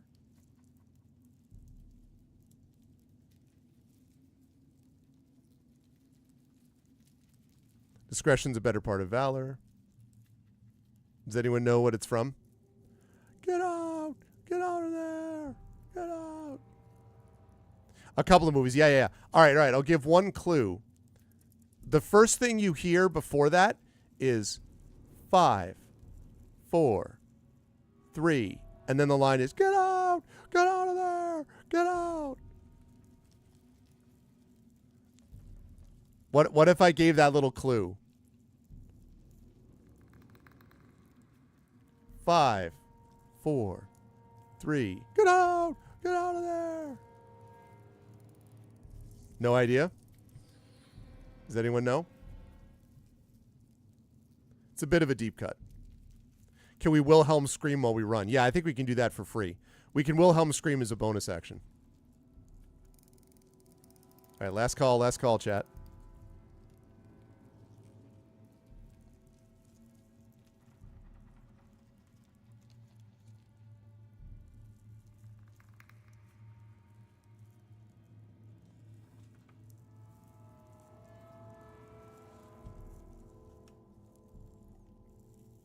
No one knows? It is from Star Trek. The reference is Star Trek 3. When Kirk and Spock and everybody, they beam down to the planet Genesis. I think it's Star Trek 3. Yeah, it is. Star Trek 3, Search for Spock. They beam down to the planet Genesis, and the Klingons are on the ship. Yep. And they're like, yes, sir. But it seems to be and they're speaking in Klingonese, obviously. And it's like 5, 4, 3, and Christopher Lloyd playing the Klingon commander is like, get out of there, because Kirk blows up, self-destructs the ship. It's a great moment, actually.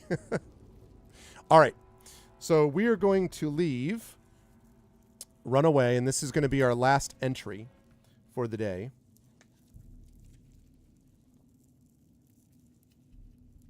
So we flee the temple. Turning from the temple, you retreat down the thin path toward the Dryad's Grove. Suddenly, the woman steps from the trees next to the path as if she stepped through a door. Her eyes glow with a golden light, and suddenly your thoughts are no longer your own. Go back, she says in a soft yet powerful voice. Will we want to resist her? Try to resist her? Realize we're screwed? We don't know, but we'll figure it out next time on Legacy of the Green Flame.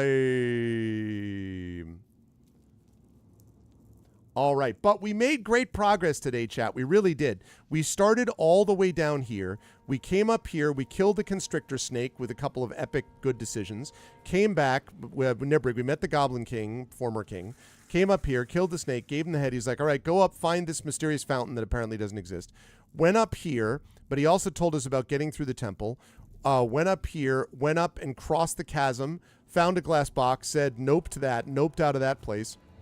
Went up here, met a dryad, went up to the temple, and then turned around. I see Noodlebird. Yeah, I can see that too. And then turned back around, and now we're stuck between a rock and a hard place, or in this case, we're stuck between a temple of evil guys and a dryad. So we'll have to decide what we want to do with that when we play this. We are going to be doing this again in the month after next, so we'll be doing this in September. And then we will see how things go with that. It should be a fun time. I am looking forward to seeing what we do. Presumably, we may have to go back and deal with those guys, but, we'll see what happens. But yes. Now, nobody leave yet, though, because we do have one more vote that we have to do. Let me head back over here. We do have one more vote that we have to do.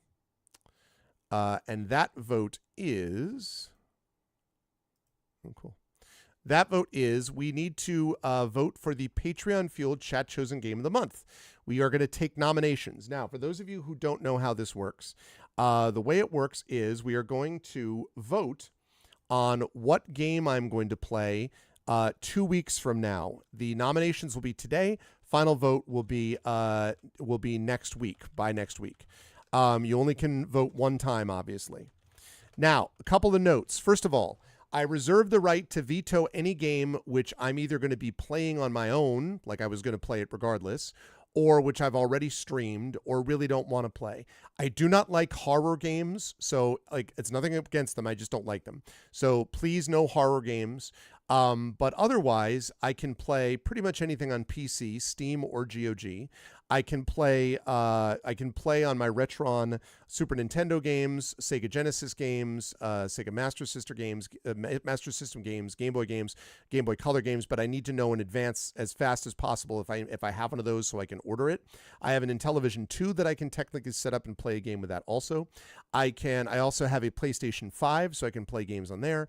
I have a Wii U, although I'd really rather not set that up, but I could theoretically. I also have a Nintendo Switch that I could play. So any of those are options that are available. So with that said, what game should I play this month? So one nomination per person. I will answer that question in just a moment, Noodle. What about hoarding games? I don't know about that. No, I don't even know what Dorfromantik is, actually, Prince Justin. And my pleasure, Omazu. Thank you for being on YouTube here.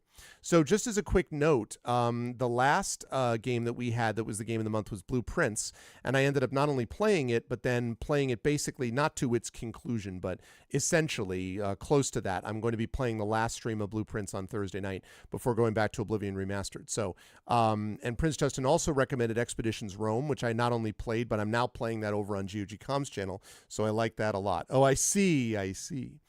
I could play modded Skyrim, although I've done a lot of that in the past, so I've kind of streamed Skyrim, Noodle, so I probably don't want to do any Skyrim right now, especially because of Oblivion Remastered, which I'm playing. So probably no Skyrim. But otherwise, please get your votes in. I don't even know what Dorfromantik is, but I'm happy to hear about it. Noodle, I am a professor of English. I teach creative writing and literature, specifically a lot of speculative fiction, so fantasy and science fiction, which is also what I write.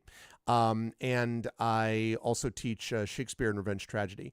But I am an author of fantasy and science fiction. I have 6 books in... Is that right? 1, 2, 3, 4, 5. 5 books in print. One book is out of print. That was my first ever novel. I have the Grey Assassin trilogy, award-winning trilogy. That came out, the last book of that came out last year. It's a dark fantasy.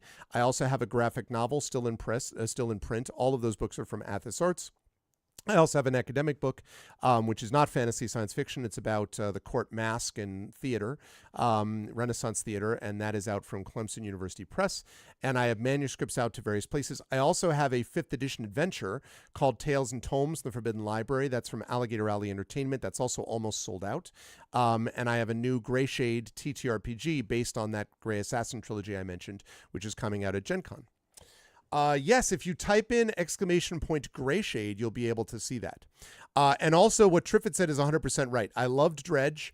I like spooky, but I do not like jump scares of any kind at all. So if you're like, oh, but it's just a little jump scare, I hate it. It's bad for my heart. I don't want to do it. So please no.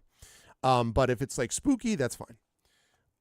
Okay, so let's see. Dorfromantik, the relaxing... Gosh, that sounds familiar. No, I have not played it. I have heard of this now. Yes, I've heard of it. I have not played it, but I've heard of it, Prince Justin. My pool playthrough. Oh, you talk about Pool of Radiance? Well, I did play a lot of the Forgotten Realms ones, though. I did a lot of that. Unlimited Adventures, I did a lot of those, and I like those a lot, Omizu. I'm going to be playing the Dragonlance Silver Box Adventures after I finish Oblivion Remastered, depending on when it comes out. It's a timing thing. If I finish Remastered in time, I'm going to do Dragonlance. If not, I may have to do Final Fantasy Tactics Remastered, because that Final Fantasy Tactics is maybe my favorite game of all time. I have to do the remastered when it comes out in late September. And then right after that, when that's finished, I would then do Dragonlance. So it's coming.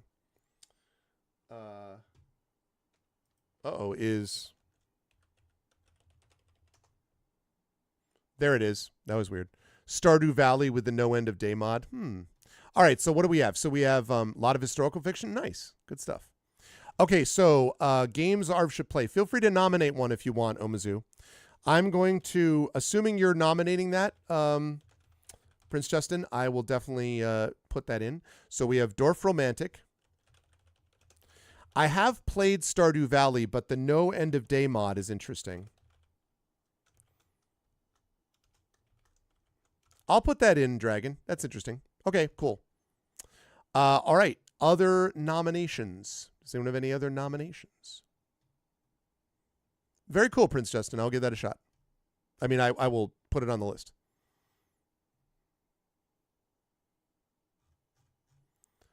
Any other games? We have 2 choices right now, Dorfromantik or Stardew Valley No End of Day mod. I could go with 2. I like to have at least 3. So if we have one more game that anyone wants to nominate for me to try, and again, this vote is going to be open until next week, and then after that, I will play it the week following. So 2 Tuesdays from now is when I'm going to be playing this. And it'll actually be my last stream for, at least my last scheduled stream for about a week. I'm going to be streaming, hopefully, Greyshade at Gen Con Writer Symposium, which is going to be Friday, August 1st. But other than that, no real streams because I'm going to be at Gen Con. So this will be the last time, that Tuesday will be the last stream that I have before heading to Gen Con. Then I get back, I'll have a couple of streams, and then I'm going to be heading off to Seattle for Worldcon for a couple of weeks. So it's going to be a busy... We're coming up to some busy scheduling. This weekend, I'm going to be at ReaderCon in Boston, so which I'm looking forward to. All right, anyone else? Anyone else? I'm going to last call this, sort of unofficially last call it. Anyone else want any other nominations for me to play? I have Dorfromantik. I have Stardew Valley. I, again, can play. I like point-and-click adventures are very hit and miss for me. I love exploration-style games. Big fan of Metroid Prime, Axiom Verge, all that kind of stuff. I love those games. I love the Gran Turismo games. So that's basically RPG, driving the RPG. So I love that. I do like strategy games, especially turn-based strategy games. Not a big 4X fan, though. But like Heroes of Might and Magic, stuff like that. I have done Planescape Torment. Yes, Omizu. I've actually played it with the Arvocalus, my voice team, before. I like Planescape, but probably since I played that within the last couple of years, I wouldn't do that for this. What if you point and it clicks for you? Oh, yes, Gorogoa. Yes, that's right. Didn't Imaginary Exponent nominate that? That's right. That's a good call. I'll put that in as a third option. I don't remember that exactly what the game was, but I do remember it was on the list. Thank you, Triffid, for the reminder. Dorfromantik, Stardew Valley, or Gorogoa? Two very chill ones, and then Gorogoa is... It's Gora going on. Yeah, puzzle video game. Yes. Very cool. 3 very like chill puzzle-based games this time. Must be the Blue Prince thing. All right, going once. Going twice. Okay, so there it is. So if someone would be so kind, one of my mods, perhaps if you'd be so kind, as to put together the straw poll and then link it to next game for these 3 games, Dorfromantik, Stardew Valley with the no end of day mod. And it's important to put that in because that way people know it's not just Stardew Valley. Because Stardew Valley is a game that frustrates me because of the end of day mod. I actually find Stardew Valley very stressful for that reason because I'm always like, I have to go do this or I'm going to miss out on stuff. There's a big FOMO thing with Stardew Valley. Or Gorogoa. So those 3 games would be great if we could put that in a straw poll and then could link it to a next game. And otherwise, I want to thank everyone because this actually came out very well. We ended up having a very good D&D with viewers session. So I am grateful to all of you for having made that happen. So for those of you who did not see this, and I better save this, by the way. For those of you who did not see this before, let's see, save. I'm going to save that there. Okay. For those of you who did not, you can do a modded Stardew run. I've got the mods to chill you out. Okay, cool. Thank you so much, Triffid, as always. Thank you. Appreciate that. So for those of you who did not see this before, as I get through all of these extra windows that I'm closing now, or did not hear me talk about this before, I'm going to be over at GOG.com with Pen and Pixels today at 4 p.m. Eastern. I'm going to be playing more Expeditions Rome. Really loving that game a lot. And then I'm also going to close that, and then I'm going to close this, and I'm going to close this. Yes, I'm sure. I'm going to be doing that until about 7:15-ish or so Eastern. And then I'll be back on this channel at 9 p.m. Eastern with 3 of the R vocalists. That's going to feature Indy and KP and Zach Clay. And I will be joined by a guest star who will be announcing tonight when you actually arrive. And we will be continuing play with a game called Citizen Sleeper 2. Very excited. Yeah, very funny, Dragon. Get your vote in there, though, actually, chat, on YouTube if you haven't already. Check out the straw poll. You can stop by the Twitch chat at some point if you get a chance. So I'm going to be back here at 9 p.m. Eastern playing some Citizen Sleeper 2. And then we'll be off tomorrow. And then Thursday night will be the final stream of Blue Prince, the final stream for now. And then over the weekend, there might be a stream on Saturday from ReaderCon, but it's very up in the air. I don't know. We'll see. Otherwise, next Tuesday, I will be back with the Fighting Fantasy Gamebook Illustration stream with Atari Tunes.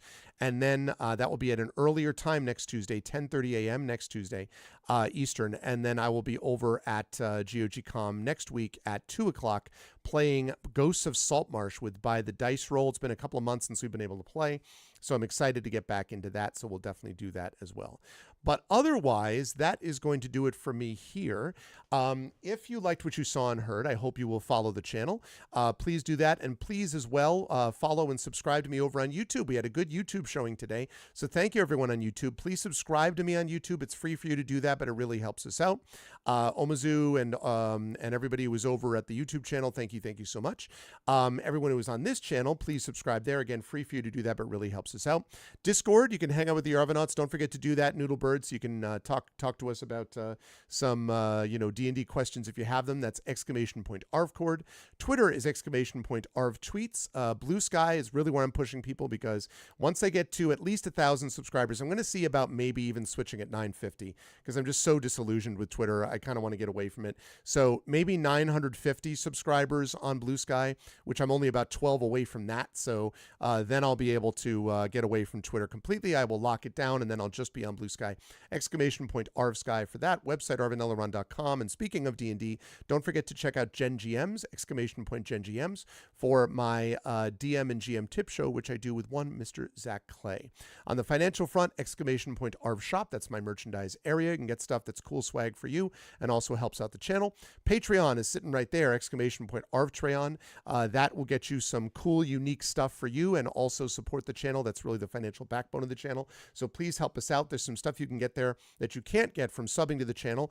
And also, you can get stuff by subbing to the channel, including those custom sub badges and emotes to use here, there, and everywhere across Twitch that you can't get from the Patreon. The only thing you can get from both is to inspire our players in the tabletop games. So that's always a good thing. So please do sub to us and support the Patreon if you can.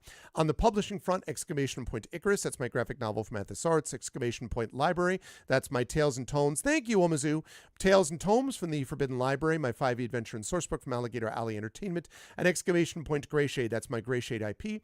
Greyshade Renegade and Heretic, the Greyshade, the Grey Assassin trilogy from Athos Arts. You can also get pre-order the tabletop role-playing game of Greyshade from our very own Brandon O'Brien and Alligator Alley, coming out in a few weeks at Gen Con. And you can get the audiobook of Greyshade, Greyshade Renegade and Heretic from those links. You can get that. That's done by our very own Trent Sparks. Greyshade is available there. Renegade and Heretic will be coming out in audio form in the fall, so you can get all of that stuff over at that Greyshade link. And last but certainly not least, ! BLM, Black Lives Matter, important to affirm and assert the significance and importance of Black lives. ! Help Now, the World Health Organization page on suicide prevention. Important to reach out to others when you need help and reach out to others when they need help as well. And ! Ukraine, Ukraine, to help the people of Ukraine as they fight back against an illegal and illegitimate war with bravery and courage, and send the message we'll do so for others in that situation in the future. Thank you to my wonderful mods. Thank you to Dragonspear, Prince Justin, Triffity Mats, the best mods in the business. Thank you to Shadow Mage, who was out here earlier as well. Thank you so much to my Patreon supporters and subscribers, Dragon, Prince Justin, Triffity Mats, Darkside Rob. Thank you so much as well to my viewers. Thank you to Art and Z. Thank you to Darth Sisu, to Excel, to Gaia Shield, to Imaginary Exponent, to Jagtress, Mr. Jonas, Nonstop, who's lurking in the background, and of course Sweet Bee. And thank you to Noodlebird, who did some great work with that die rolling today. That's going to do it for me here for now, but I will see you over on GOG.com's Twitch channel at 4 p.m. Eastern for Pen and Pixels. And tonight I'll be back at 9 p.m. Eastern with the Our Vocalists and my voice team doing some awesomeness that we like to call the Our Vocalists playing Citizen Sleeper 2 with a special guest star. Otherwise, I'll see you at GOG in just about a half hour. Until then, everyone, please be good to each other, and bye for now. Oh, and of course, much love.